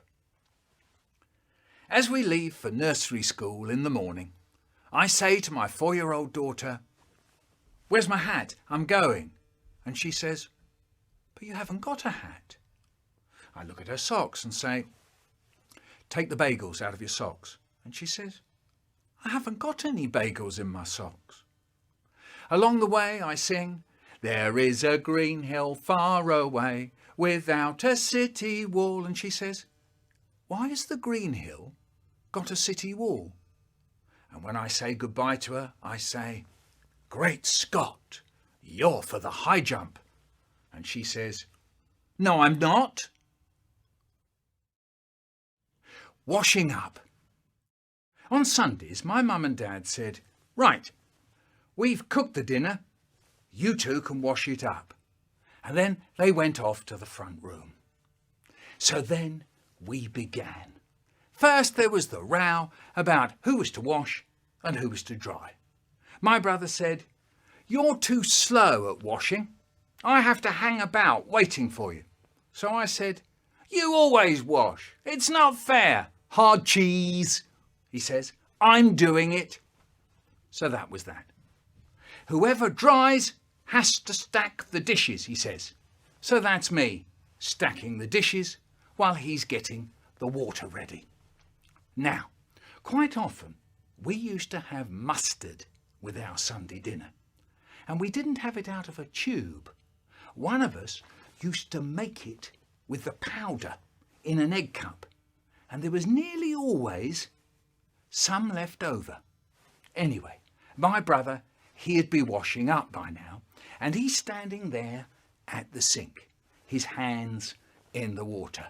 I'm drying up, and suddenly he goes, quick, quick, quick, quick, come over here, you're going to miss it, quick, quick, quick, quick, come on, you'll miss it. What? I say, quick, quick, quick, come on, in the water. And I say, what do you mean, give us your hand, he says. And he grabs my hand, and then my finger. What? I say, that, he says. And he pulls my finger under the water and stuffs it into the egg cup with leftover blobs of old mustard stuck to the bottom. It's all slimy. Oh, horrible! I was an idiot to have believed him. So I go on drying up. Suddenly, I feel a little speck of water on my neck. I look up at the ceiling. Where'd that come from? I look at my brother. He's grinning all over his big face.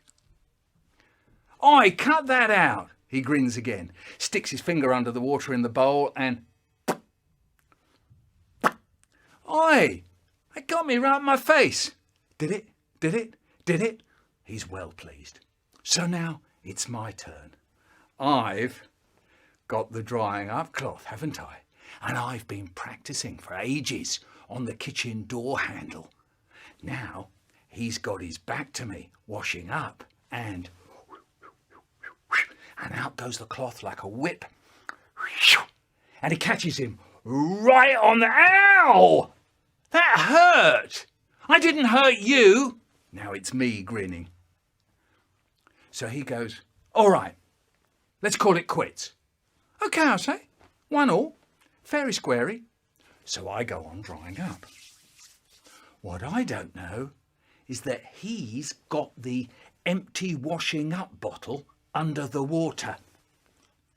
Blub, blub, blub, blub, blub, blub, blub, blub, blub, blub, blub. It's filling up with dirty soapy water, and next thing it's out of the water and he's gone and it's squished all over my face.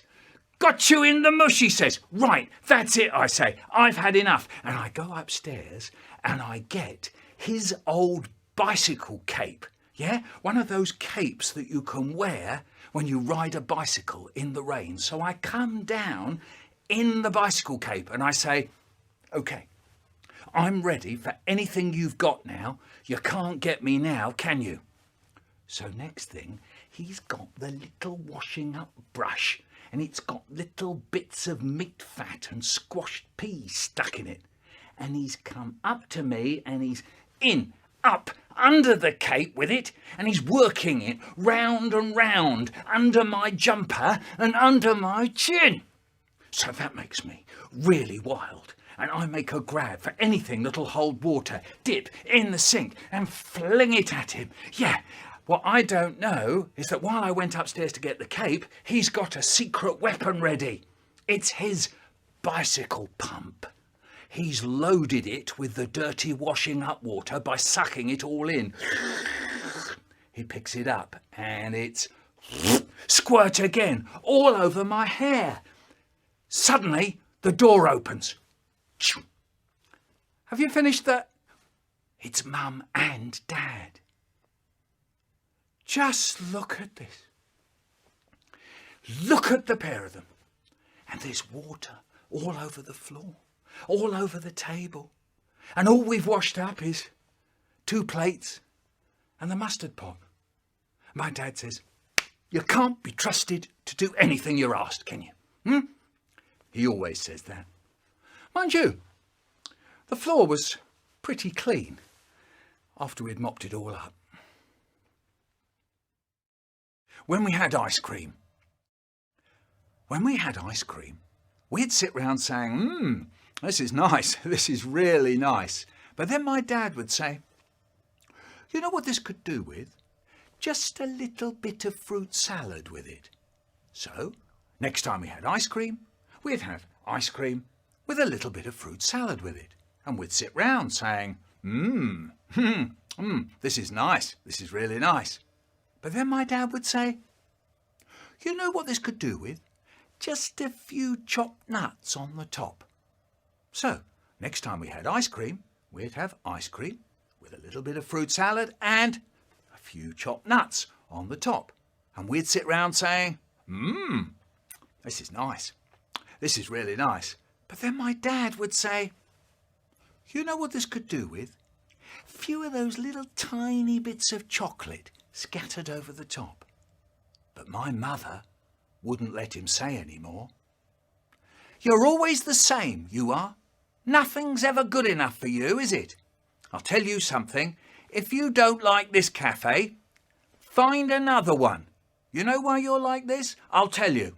It was that boober of yours. It was her fault. She pampered you. All I ever hear is, no one ever makes it like my boober did. Well, you can get this into your head. I'm not your boober. And my dad would turn to us and say, what did I say? What did I say wrong? All I said was that a few little bits of chocolate scattered over the top would be nice. They would be nice, wouldn't they? Bubba and Zayda, my mum's mother and father. We sometimes see them on Sunday. They live in a dark room at the end of a dark corridor, and Bubba kisses us all when we arrive. She looks like Mum, but very silver and bent at the middle, which we'll all look like one day, says Mum's father. Dad always looks fed up because he doesn't want to come, but Mum talks to them properly. Zayda looks tired and pretends that the half-crown he's going to give me disappears into the ceiling along with my nose if I'm not careful. Snap! And there's his thumb in his fist, and he beats me at drafts, dominoes, snap, hare and hounds, and even dice. And he's got a bottle with a boat in it, and we go for walks on Hackney Downs, which he calls Hackney Dans. And all the old men there say, "Hello, Frank."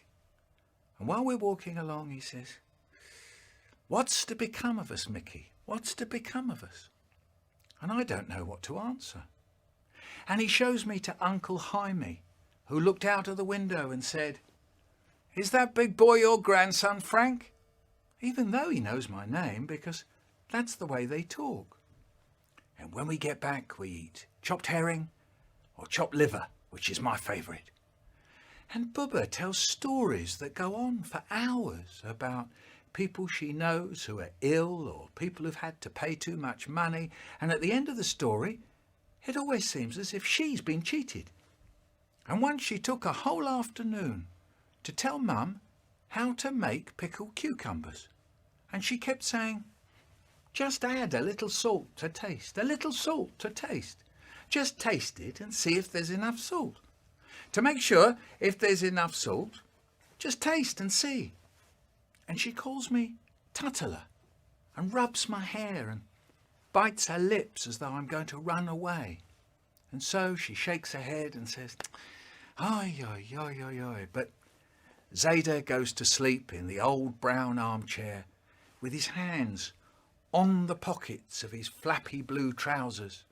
And when we go, Mum frowns, and Zayda holds my hand in his puffy old hand, keeps ducking his head in little jerks, and says to us all, "Come again soon." But I'd be afraid to go all the way on my own. And it's very dark, and the lavatory is outside, which is sometimes cold. She doesn't like it when we go, and she kisses us all over again. And Dad walks up and down like he does at the station, and Mum keeps pushing me and poking me, and they both wave all the time we go into the distance, and I always wave back, because I think they like it. But Mum and Dad sit absolutely quiet, and nobody speaks for ages. Mum says Zayda shouldn't give me the money.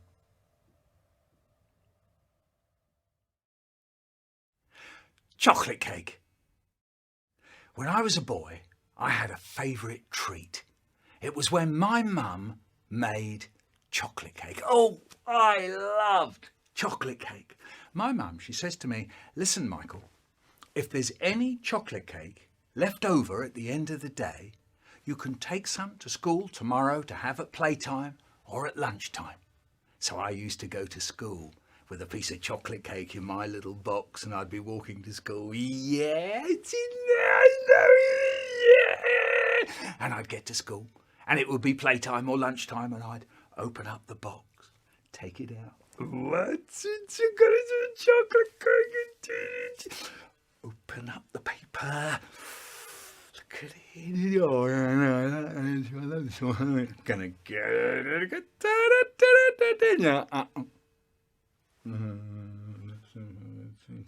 Yeah, I love it. Well, look at it.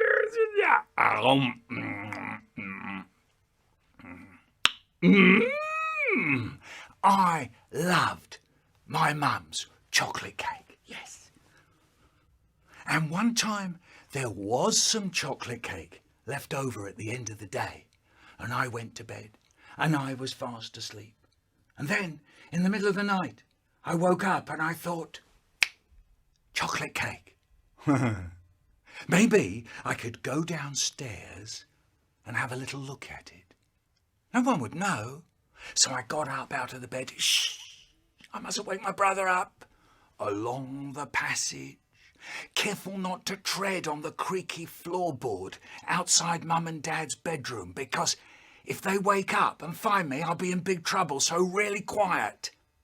Are they still asleep? Yes. Okay. Along the passage, down the stairs, into the kitchen, open the cupboard, and yeah, there it is. Can I take it out? Just have a little look at it. And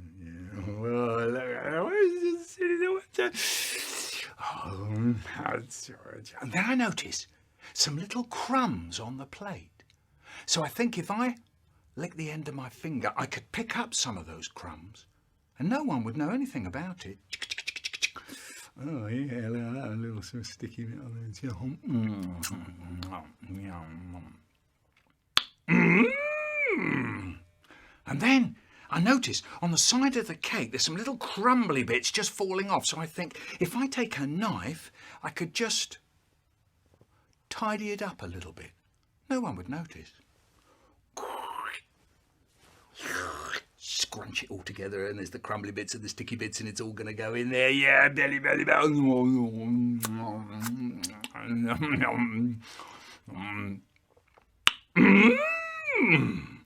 And then I notice that as I've tidied it up a little bit over here, then maybe I could just even it up a bit over here. So I take the knife again, and this time through the crispy icing on the top, through the squashy icing in the middle, and I've got a whole slice this time. Yeah, and it's all going to go in there. It's a belly.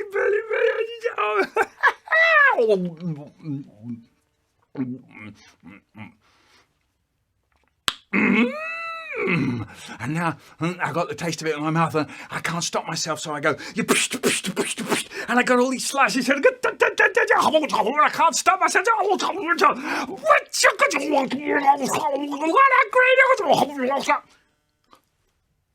Oh no, it's all gone.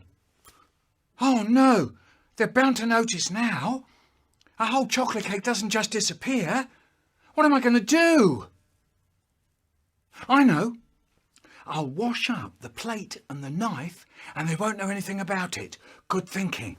Take the plate and the knife and wash it up. Shh, really quiet. Shh. Wash up the plate. Shh.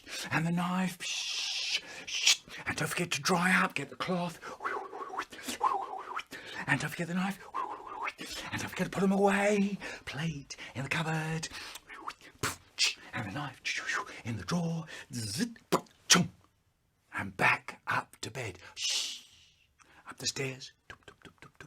Along the passage. Now I know where the creaky floorboard is now, so all I've got to do is tread over it, because if I tread on it and it makes a noise, I am dead. Careful now. Are they still asleep?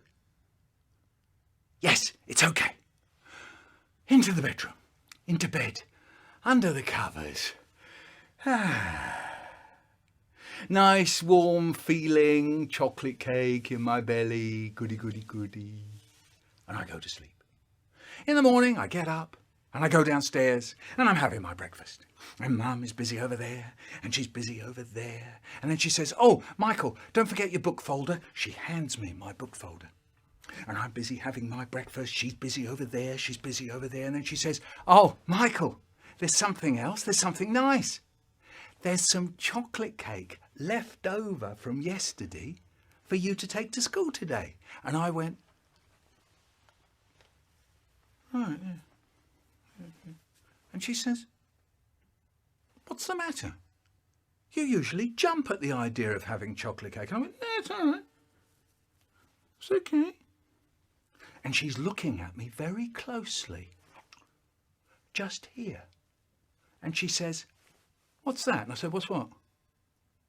She said, "It's not chocolate cake, is it?" And I said, "Oh." And she went over to the cupboard.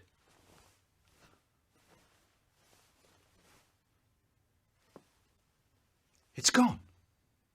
The chocolate cake's gone. You haven't eaten the whole of the rest of the chocolate cake, have you? And I said, I don't know. You don't know, she said, you don't know. I don't believe a word of it. Now off you go to school. No, before you go to school, go upstairs to the bathroom and wash your dirty, sticky face. I went upstairs to the bathroom and I looked in the mirror and I saw it. Just there. Chocolate smudge. Chocolate blob. And I looked at it and I thought, maybe next time we have chocolate cake, she'll forget about it. Do you think she will? Cold pickles, warm chutney and hot jam. One year, Mum made pickled new green cucumbers and the house smelt of vinegar and peppercorns all the way from the front door to my bedroom. Whoever came to the house went away with a jar of pickled new green cucumbers, even the man who read the gas meter. The next year, Mum made green tomato chutney, and the house smelt of vinegar and hot tomatoes all the way from the front door to my bedroom. Whoever came to the house went away with a jar of green tomato chutney, even the man who painted the windows. Last year, Mum made gooseberry jam, and the house smelt of melting sugar and fruit juice, all the way from the front door to my bedroom.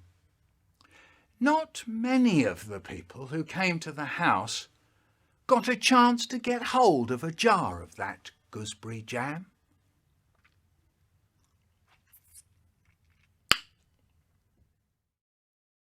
Don't tell your mother. When my mum goes to evening classes, my dad says, don't tell your mother, let's have matzo brie. She always says, don't give the boys that greasy stuff, it's bad for them. So don't tell her, all right? So he breaks up the mozzas, puts them into water to soften them up. Then he fries them till they're glazed and crisp. It tastes best like this, fried in Hühnerschmaltz, skimmed off the top of the chicken soup, he says, but olive oil will do. Then he beats up 3 eggs and pours it on over the frying mozzas till it's all cooked. Oh, it tastes brilliant. We love it. Then we wash everything up, absolutely everything, and we go to bed. Next day, Mum says to us, what did your father cook you last night? Silence. What did your father cook you last night? Oh, you know, stuff. Egg on toast, I think. Don't. Don't do that. Don't pull faces. Don't tease the cat. Don't pick your ears. Ugh. Don't be rude at school. Who do they think I am? Some kind of fool? One day they'll say, don't put toffee in my coffee. Don't pour gravy on the baby. Don't put beer in his ear. And don't stick your toes up your nose. Don't put confetti on your spaghetti, and don't squash peas on your knees. Don't put ants in your pants. Don't put mustard in your custard. Don't chuck jelly at the telly, and don't throw fruit at a computer. Don't throw fruit at a computer. Don't what? Don't throw fruit at a computer. Don't what? Don't throw fruit at a computer. Who do they think I am? Some kind of fool? Frying pan. Mum said she's not going on another camping holiday until we get a proper frying pan. She says, I'm not going camping ever again with a frying pan without a handle? Who ever heard of cooking with a frying pan without a handle?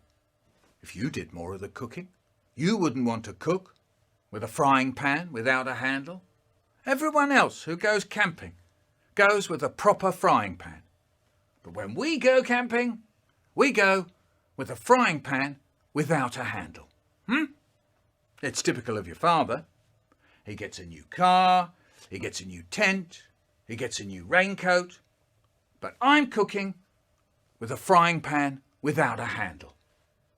I've sat there for hours and hours, trying to fry onions, trying to fry liver, trying to fry bacon and eggs, and I'm trying to do it all with a frying pan without a handle. There are good frying pans these days, nice ones. I've seen them. People go camping with them. Not rich people, people like us. They sit there every night with their nice frying pans, having a nice time. But what have we got? A frying pan without a handle. Hand on the bridge.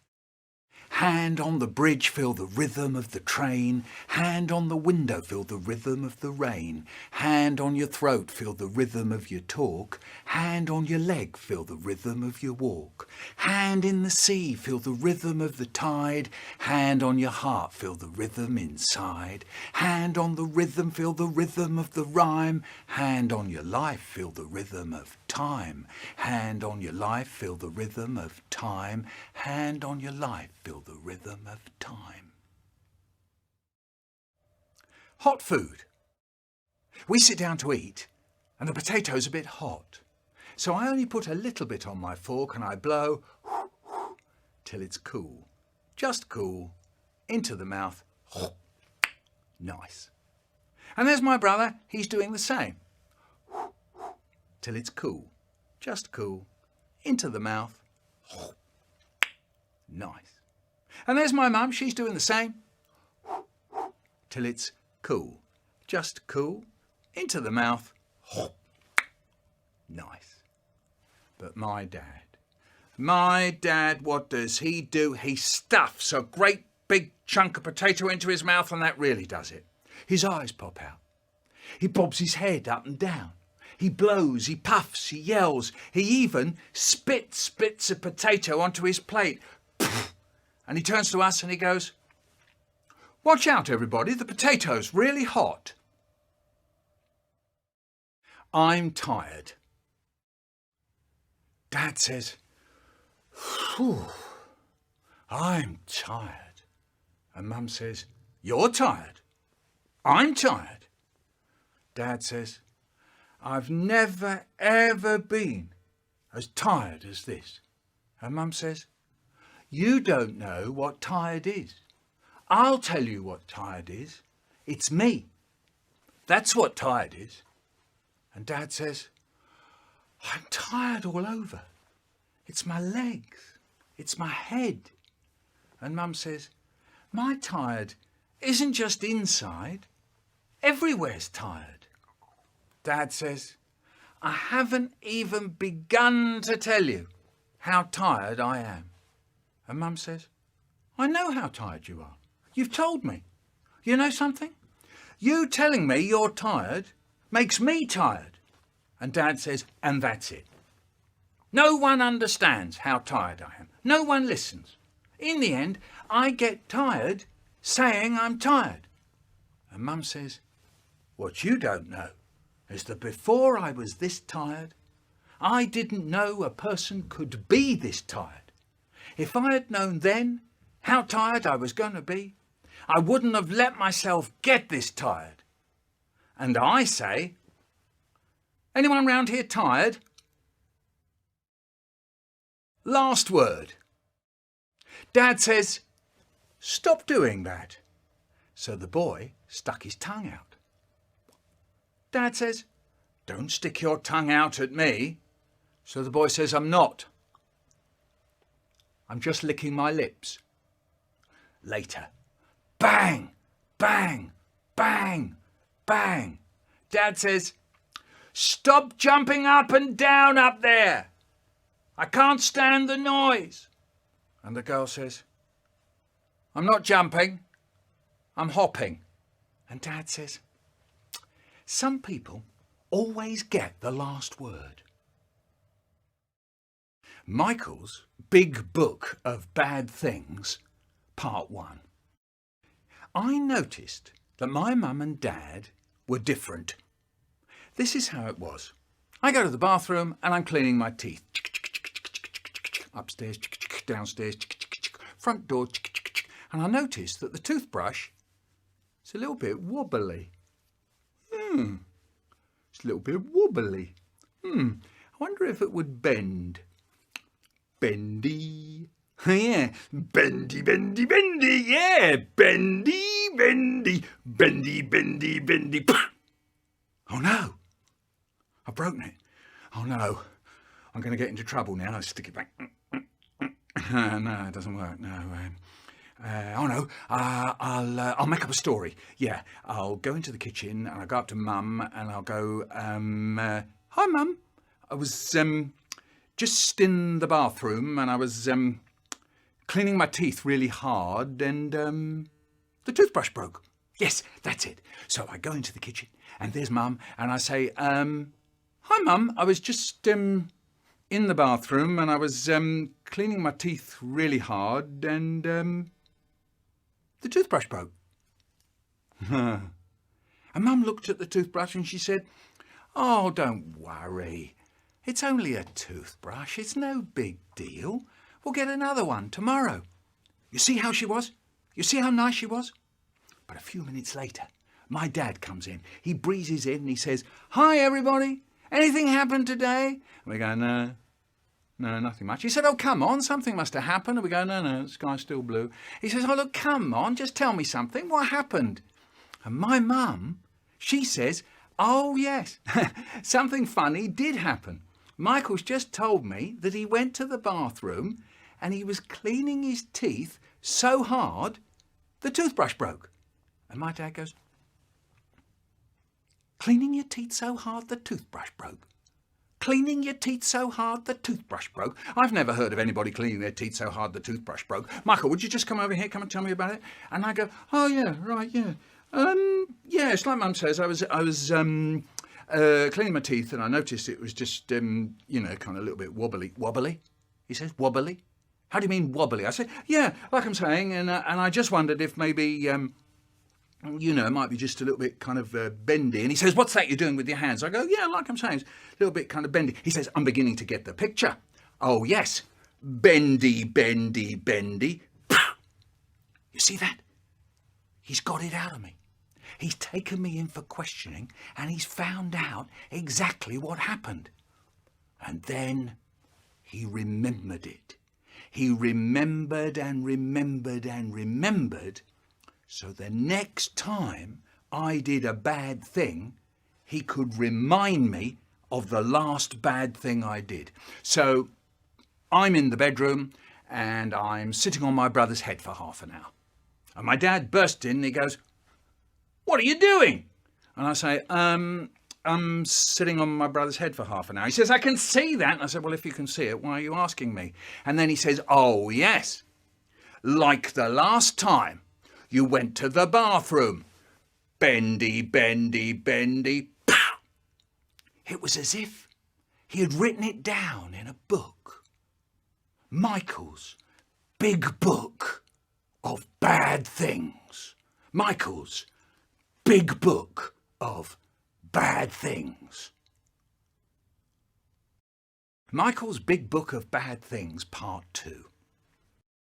My dad had a favourite page in Michael's Big Book of Bad Things, page 1, because on page 1 it said, oh yes, like the time you threw your mother's best ring out of the window. It was her grandmother's. Now, I know that sounds bad, but I was only 2. You don't know you're doing a bad thing when you're 2. I must have seen the ring on the floor, toddled over, picked it up and gone, whee, and it went flying out the window. Only I forgot to tell you, we lived in a flat over a shop. So when it went flying out the window, it landed in the street, where it was never found again. And something else. My mum and dad could speak another language. It's a language that some Jewish people speak. It's called Yiddish. And my dad didn't say the English word, grandmother. He said the Yiddish word. And that made it sound all kind of ancient and traditional. So my dad says, "Oh yes, like the time you threw your mother's best ring out of the window. It was her bubbas." Bubbas. It felt like the room filled up with bubbas, hundreds of them, and they were all crowding round me going, "You threw your mother's best ring out of the window, and it was her bubbas?" So what happens the next time I get into trouble? Michael's Big Book of Bad Things, Part 3. It's bedtime. Now, I had a problem with bedtime. I couldn't hear the word bed. So when my mum said, "Michael, it's time for bed," all I could hear was, "Michael, it's time for..." Or if she said, "Michael, it's bedtime," all I could hear was, "Michael, it's time." So there we are, sitting on the sofa, and we're watching telly. Why do people look like that when they watch telly? I don't know, but there we are. We're sitting there. And Mum says, "Michael, it's time for bed." And I go, "Michael, it's bedtime." "Michael, I'm talking to you. It's time for bed." And I go, "All right, no need to shout, blimey." And I get up and I go round behind the sofa. And then when I'm behind the sofa, I think, if I'm really quiet, she won't know I'm here. So I stop breathing. And she says, "Michael, I know you're there." And I go, "I'm not." And she says, "What are you talking about? You're standing there in the middle of the room saying you're not there. You must be there to be saying you're not there. You take me for stupid. Now go to bed." And I think I could now go out of the room and then I could pretend to be going upstairs by making that stamp, stamp, stamp thing on the floor. So I go out of the room and I go, and I think this is really brilliant. She thinks I'm going upstairs. But what I don't realise is she's coming up behind me and she's standing over me going, "What are you doing now?" And I go, "Oh, right, Mum, I'm just going upstairs." Well, no, I'm not actually. And she says, "Go upstairs, wash your face, clean your teeth. I can't stand looking at you another minute." So it's upstairs, into the bathroom, shut the door, and it was time to muck about. Plug in, taps on, flick water at the mirror. Yes. Yes. Yes. And there's drops of water on the mirror and the drops start turning into drips and one drip's going faster than another drip. And I think it's a bit like the horse racing on the telly. So I start doing a running commentary and here comes Longbottom with the Longbottom and here comes Shorty Bum and Shorty Bum's closing on Longbottom and here comes Longbottom and Longbottom's going to take it. And I hear my mum from downstairs going, "Michael, what's the silly noise going on up there?" And I said, "Oh yeah, sorry Mum, I was just looking for the flannel." And here comes Longbottom with the Longbottom and here comes Shorty Bum. Now then, when a man shaved when I was a kid, this is how they did it. Plug in, taps on, a little brush in the water, into a special jar of shaving soap. Now, I loved this shaving soap. If you held it up to the light, it was all twinkly. And if you smelt it, it was all perfumey. And then if you prodded it, it was all squidgy, Hey, I'm drilling for oil, Hey, you can't see the hole from the outside. Maybe I could bury something in there. What could I bury in there? I know. The top of the toothpaste. Good thinking. Smooth it over. That's amazing. That's like buried treasure. Maybe pirates would come looking for it and sing their pirate song. Yo ho ho and a bottle of rum. Yo ho ho and a bottle of... And I hear my mum from downstairs going, Michael, what's the silly singing going on now? And I went, oh yeah, I was just glad I found the flannel. Right, quick, wash the face, clean the teeth. It's a little bit wobbly. And a little voice said, don't do it, Michael. And then I said, I wonder if it would bend. Yeah, bendy. And the little voice said, don't do it, Michael. And I said, no, but I want to. Bendy, bendy. Don't do it, Michael. I went, no, I want to. Bendy, bendy. Michael, don't do it. Bendy, bendy. No, I better not, actually. And then off to bed. Michael's Big Book of Bad Things, Part 4. In the morning, my dad goes to the bathroom to have a shave. Plug in, taps on, the little brush in the water, into the jar.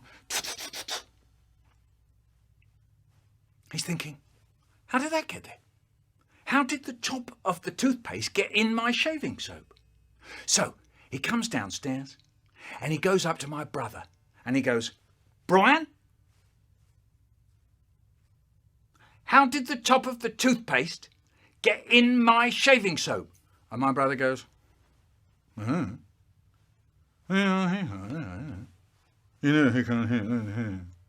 my dad comes up to me and he goes, Michael, how did the top of the toothpaste get in my shaving soap? And I go, I don't know. You see the difference? When my brother said I don't know, his eyebrows were down there like that. He went, But when I said I don't know, my eyebrows went up in the air. The moment my eyebrows went up in the air, my dad knew that I was lying. He says, look at your eyebrows. What? How can you look at your eyebrows? The things dads say, look at your eyebrows. He said, your eyebrows have gone up in the air, that means you're lying. And I said, I'm not. And he said, and another thing, your voice has gone squeaky. What a giveaway. And I said, no, it hasn't. He said, what did you think you were doing, sticking the top of the toothpaste in my shaving soap? And I said,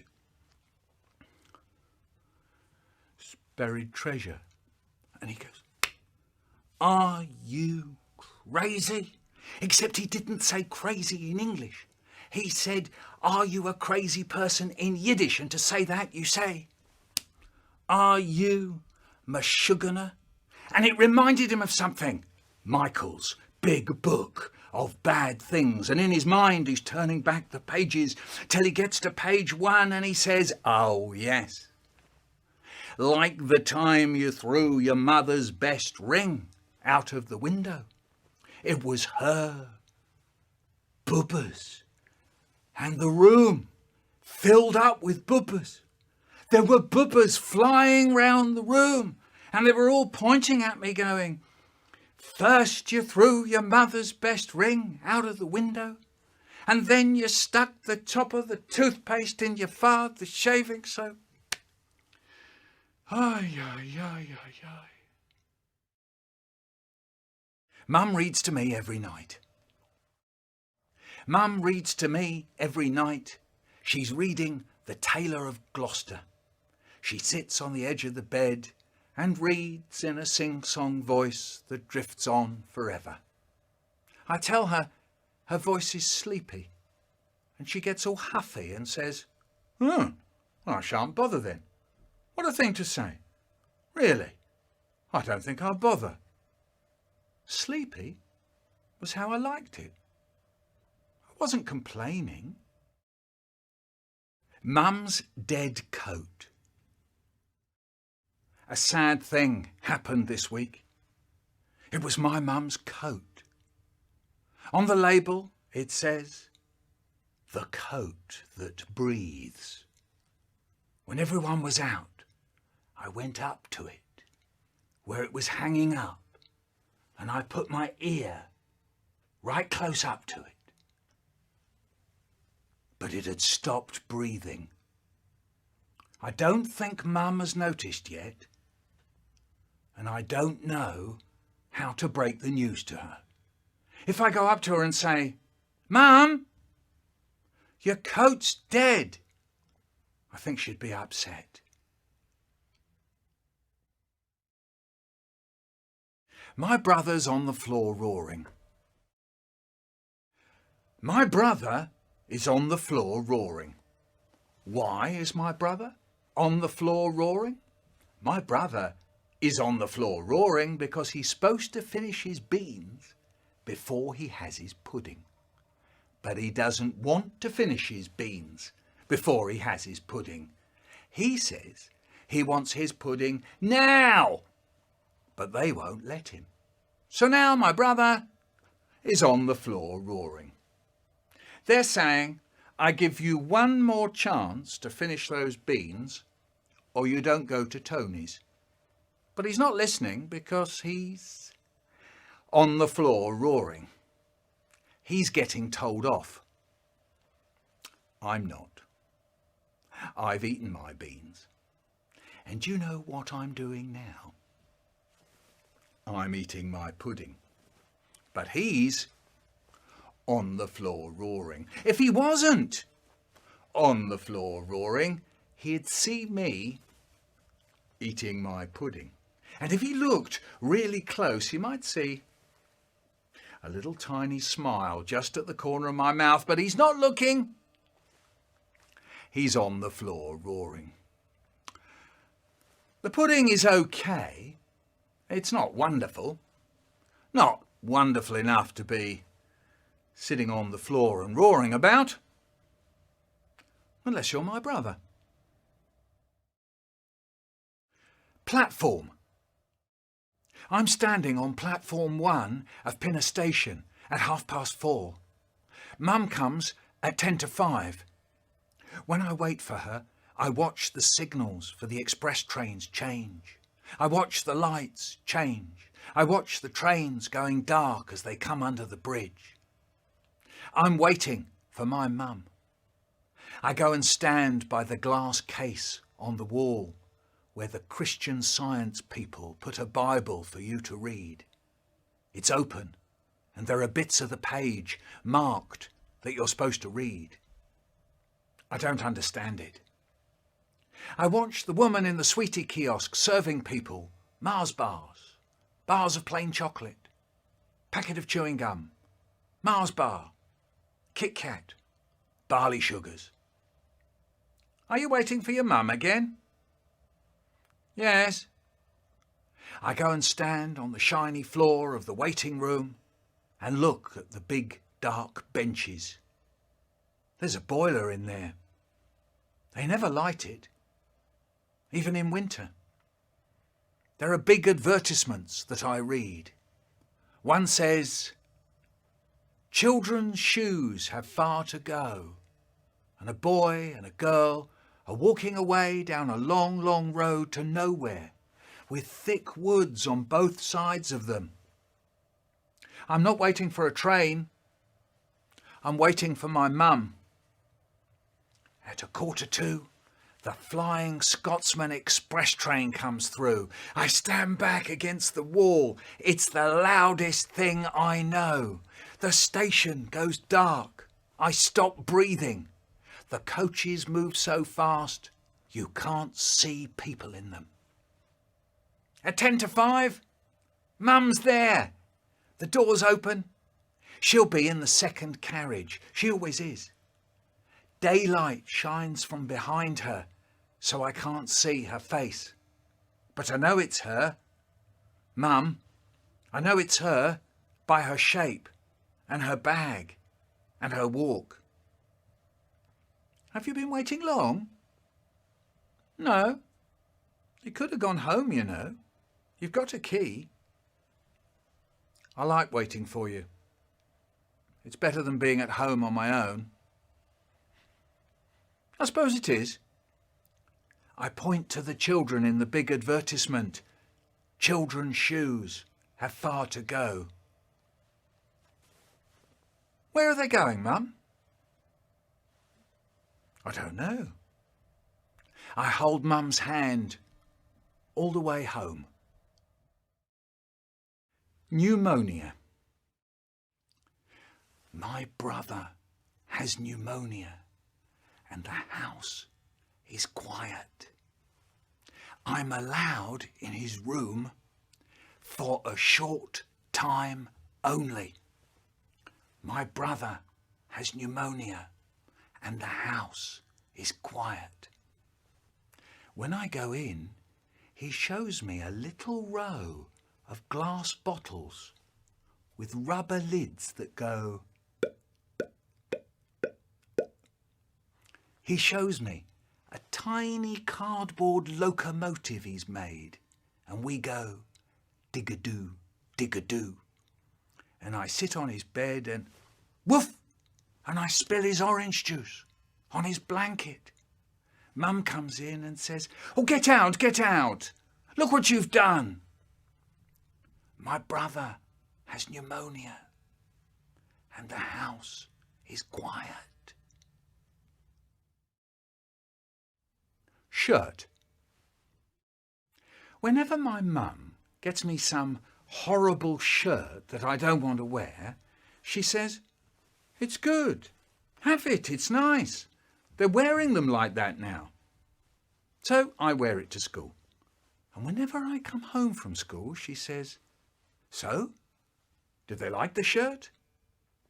Sometimes I go off a favourite food and my mum says, "What's the matter with him? He used to love apricot jam. Why don't you want the apricot jam? I got it in specially for you. You said you liked it, so I bought it. You've always liked apricot jam. I can remember a time when the only thing that you would have on your bread was apricot jam. And you're telling me you don't like it? It's good. Have it. It's nice." So I have the apricot jam. And when I've eaten it, she says, "So, did you like the apricot jam?" Boogie woogie buggy. I glide as I ride in my boogie woogie buggy. Take the corners wide, just see me drive. I'm an easy speedy baby doing the baby buggy jive. Yeah, I'm in and out the shops. I'm the one that never stops. I'm the one that feels the beat of the wheels. All that air in my hair. I streak down the street between the feet that I meet. I streak down the street between the feet that I meet.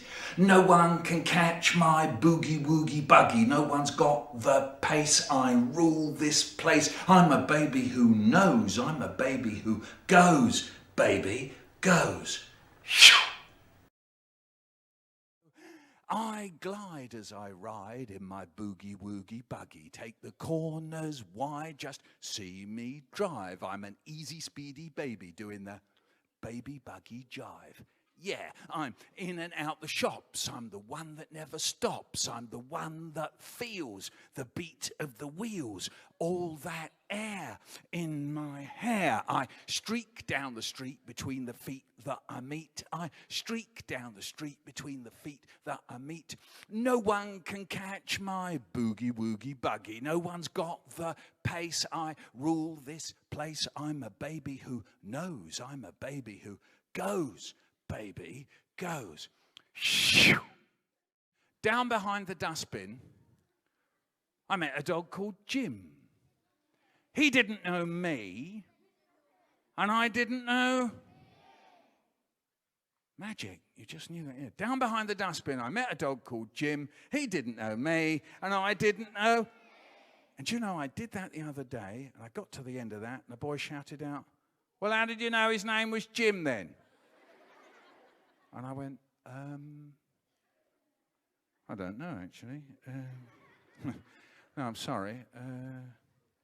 Down behind the dustbin, I met a dog called Sid.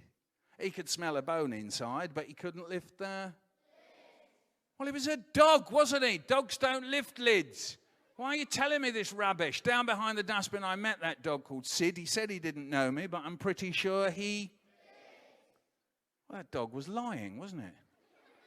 Why are you telling me this immoral stuff about dogs lying? Down behind the dustbin, I met a dog called Barry. He tried to lift the bin, but it was too heavy to... Dogs don't lift bins. Down behind the dustbin, I met a dog called Jack. Where are you going, I said. Nowhere, I'm just coming. Well, you're still going somewhere, even if you're coming back.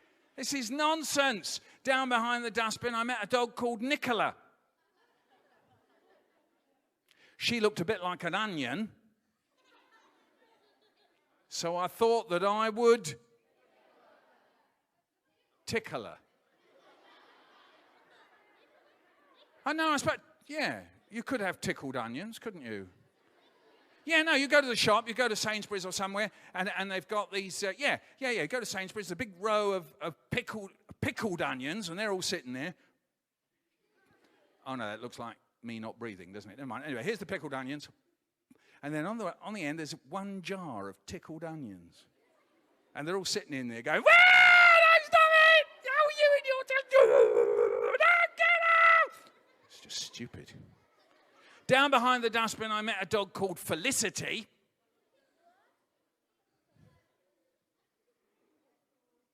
It's a bit dark down here because they cut off my... I get a bit nervous about that one because I found out if I go into like a nursery class or reception and I do all those other ones and then I get to Felicity, and I promise you this is what happens every time I do it. I go, down behind the dustbin, I met a dog called Felicity. It's a bit dark down here because they cut off my, and the little ones always go, head. Yeah,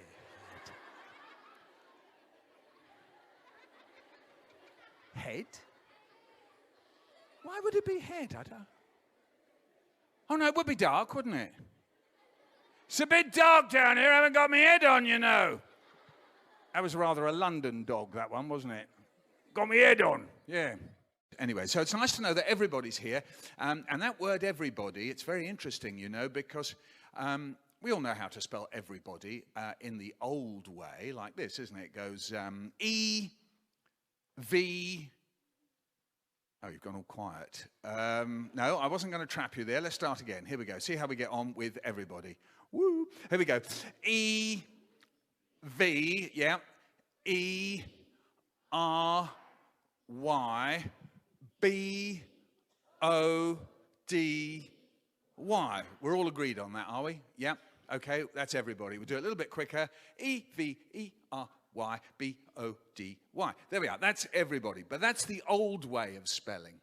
There's a new way of spelling that's coming in, where the way you do it is you take one letter off the word at a time from the front, and then you spell it out like that. So it goes everybody. You take the E off, and you've got verybody. Then you take the V off, and you get everybody. Then you take that E off, and then you get rye-body. Then you take that R off, and you get Y-body. Body. Oddy. Die. Y. And then you put it all together, and it goes, everybody, verybody, everybody, rye-body, Y-body, body, oddy, die, Y. But that's just the slow version. If you do it just a little bit quicker, it goes everybody, verybody, everybody, rye-body, Y-body, body, oddy, die, Y. Okay, so look, there we are. I think you're going to do that. That's a brand new way of spelling. All right, so next time, you know, you have to do spelling in school. Do you have to do spelling? It's fantastic fun, isn't it? No? Well, look, you've got a brand new way when your teacher says, right, okay, here we go. Spell everybody. You go, and you're going to join in with me on this. You go, everybody, verybody, everybody, right body, why body, body, oddy, die, why. That's it. Clap yourselves for that. Yeah. And... just think, if you can do it with one word, you could do it with another word. You could do it with a word like calamity. You know the word calamity? Calamity, that means a disaster, you see? So you could go calamity, alamity, lamity, amity, mighty, ighty, tie, why. That would be a calamity in itself, wouldn't it? Or there's another word that means calamity. I don't know why we need so many words for calamity, but there you go. Calamity, disaster, catastrophe. Catastrophe, atastrophe, tastrophe, astrophe, strophe, trophy, roofy, oafy, fee, hee, ee. Or you could do it with shampoo.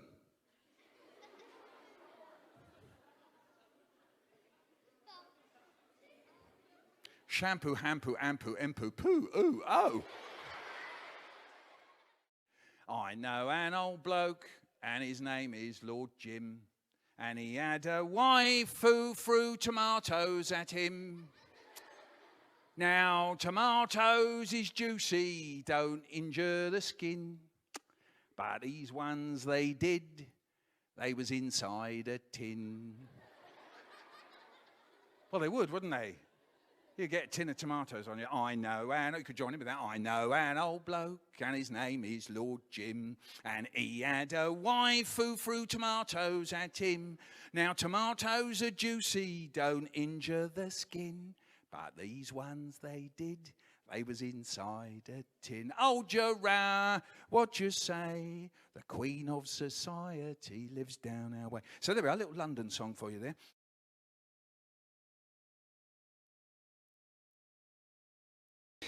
Choo, choo, choo, choo, choo, choo, choo, choo. We're going on a bear hunt. We're going to catch a big one. What a beautiful day. We're not scared.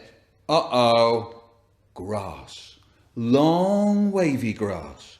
We can't go over it. We can't go under it. Oh no. We gotta go through it. Swish, swashy, swishy, swashy, swishy, swashy, choo, choo, choo, choo, choo, choo, choo, choo. We're going on a bear hunt. We're going to catch a big one. What a beautiful day. We're not scared. Uh-oh. A river. A deep, cold river. We can't go over it. We can't go under it. Oh no. We gotta go through it.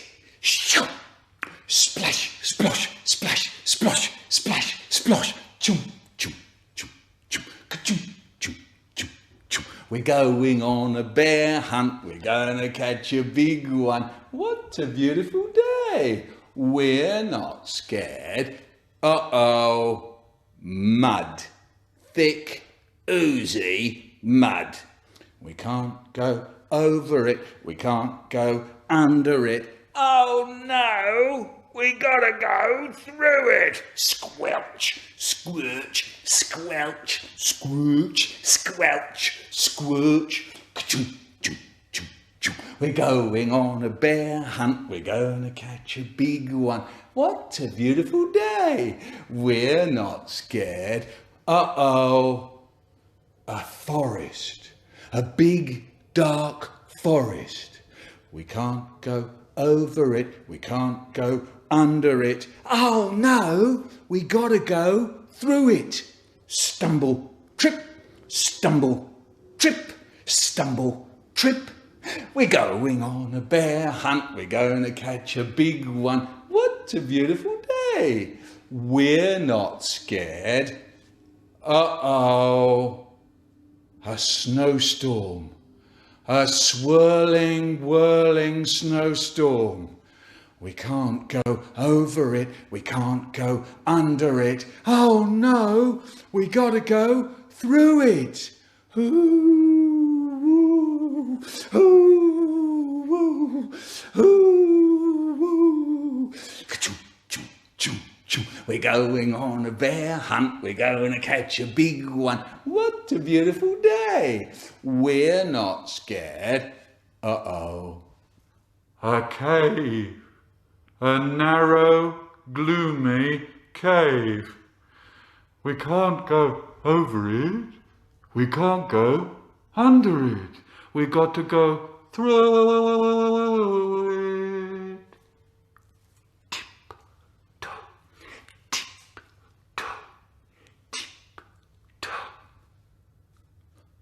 What's that? One shiny wet nose, two big furry ears, two big goggly eyes. It's a bear. Quick, back to the cave.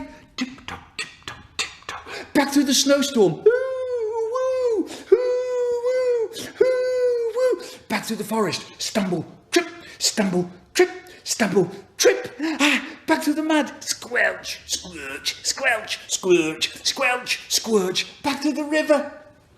Splosh, splash, splash, splosh, splash, splosh, back through the grass, swishy, swashy, swishy, swashy, swishy, swashy. Get to our front door, open the door, up the stairs, dup, dup, dup, dup, dup, dup, dup.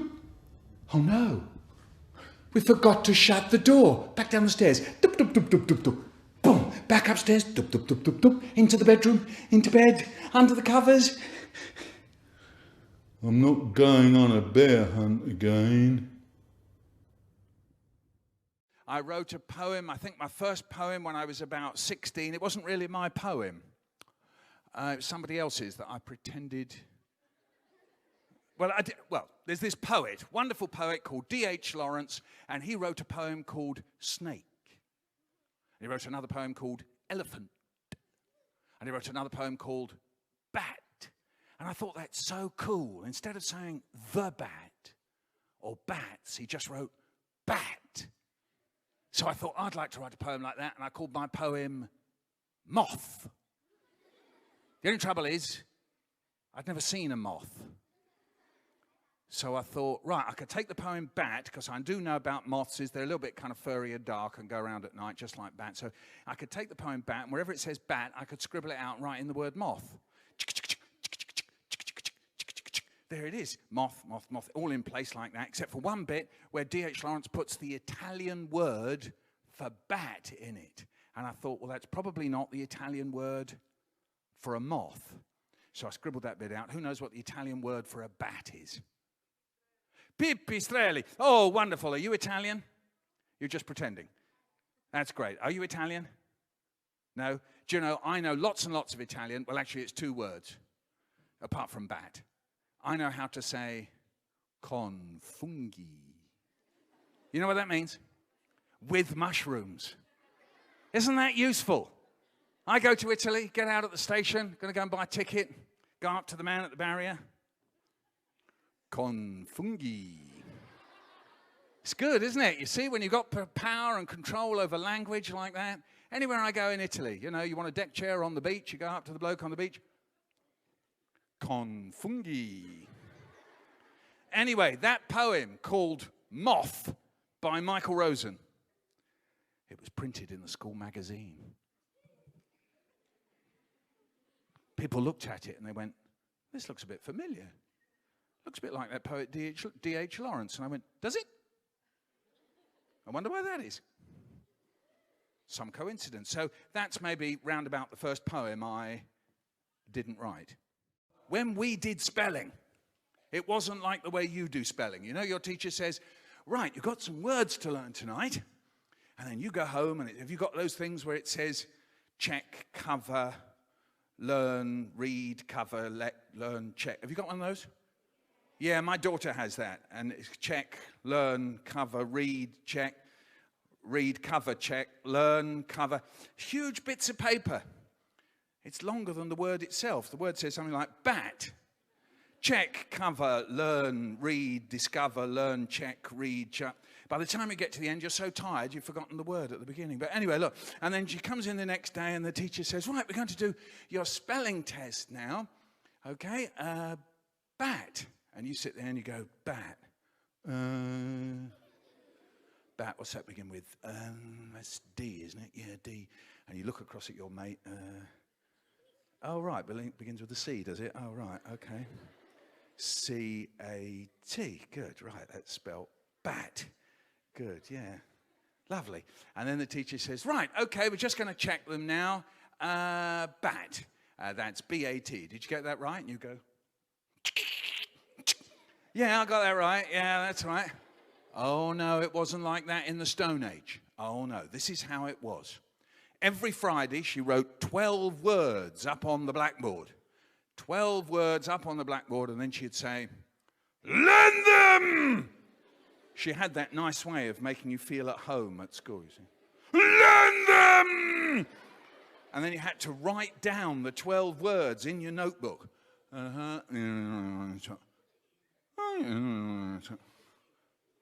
And you've got them all in your notebook, and now you've got a whole week to learn them. Used to have a whole week, so every morning on the way through the Memorial Park, on the way to school, I'd be practicing my words. Disappear. D-I-S, S, S. There's quite a few S's. Oh, no, it's only one. Right, okay, yeah. On we go. Obedient, O-B-E-M. Oh, yeah, right, that's right. See, I'm practicing my words till you come in the following Friday, and you know what she's doing? She's rubbing the words off the blackboard. Because you know what you've got coming up now is the spelling test. And this is how it goes. Her finger starts roaming round the room, looking for someone. And then she's going to go, you! And then you have to stand up and spell out the word in front of everybody. Okay? Only she wasn't looking for somebody who could spell. She was looking for someone who couldn't spell, so they'd stand up, get it wrong, and be shamed up in front of everyone else. This is what they used to call the shame up hour. Like this. And I figured it out. If you didn't want her to pick on you, you had to look like you could spell. How do you look like you can spell? Like this. I couldn't spell, but I looked like I could. Do you see? She didn't pick on me. These other kids are sitting there going, don't pick on me. And there's always one kid who would be hiding behind someone else, you see. And she could see right through kids' bodies. She could go straight through and see the kid behind going, no, don't ask me, disappear. And she'd go, you! How do you spell asparagus? And the trouble was, she never told you how to say the words. You didn't know that it said asparagus. You had the word asparagus, but you thought that said a speegy-weegie. You'd learned to speegy-weegie. She's asking you, how do you spell asparagus? And you're going, asparagus? Asparagus? You didn't give us asparagus. That's not fair. What's it begin with? Asparagus. What's that? It sounds a bit like a bellyache. I got a very bad asparagus. It's just in there, you know, when you, feeling a bit sick. Yes, I got asparagus. You see, like that. So you go, she's going, what's it begin with? It's going round and round in your head. What's it begin with? S. No, you. And that was my mate, Jimmy. She'd go, you. And Jimmy, it was very quick. He goes, I had to see the doctors, miss. See that? It was right in there. And she went, every night? Well, no, not actually. And you're breathing. I'm not. Well, you are now. Hold your breath. Oh, spelling, that was difficult. So again, very difficult to write if you were worrying about the breathing and the spelling. Who taught me this? I can't remember. It goes, when I was a wee tot, they took me from my wee cot. They put me on my wee pot to see if I would wee or not. When they found that I would not, they took me from my wee pot. They put me in my wee cot, where I wee quite a lot. Yeah, I like that song. That reminds me of that one that goes, you remind me of a man. What man? A man of power. What power? The power of hoodoo. Hoodoo? You do. Do what? Remind me of a man. What man? A man of power. What power? The power of hoodoo. Hoodoo? You do. Do what? Remind me of a man. What man? A man of power. What power? The power of hoodoo. Hoodoo? You do. Do what? Remind me of a man. What man? The man of power. What power? The power of hoodoo. Hoodoo? You do. Do what? Remind me of a man. What man? A man of power. The power of hoodoo. You do. Do what? You say next. Say it again. Do what? Do what? Remind me of a man. A man of power. The power of hoodoo. You do. Very good. Now let's do it the other way around. You say you remind me of a man. What man? What power? That all went, hoodoo, you. We'll do what power? The power of hoodoo. What power? The power of hoodoo. Hoodoo? Do what? What man? Speed it up. What man? What power? Hoodoo? Do what? You're very good. You clap yourselves. Lovely. Right.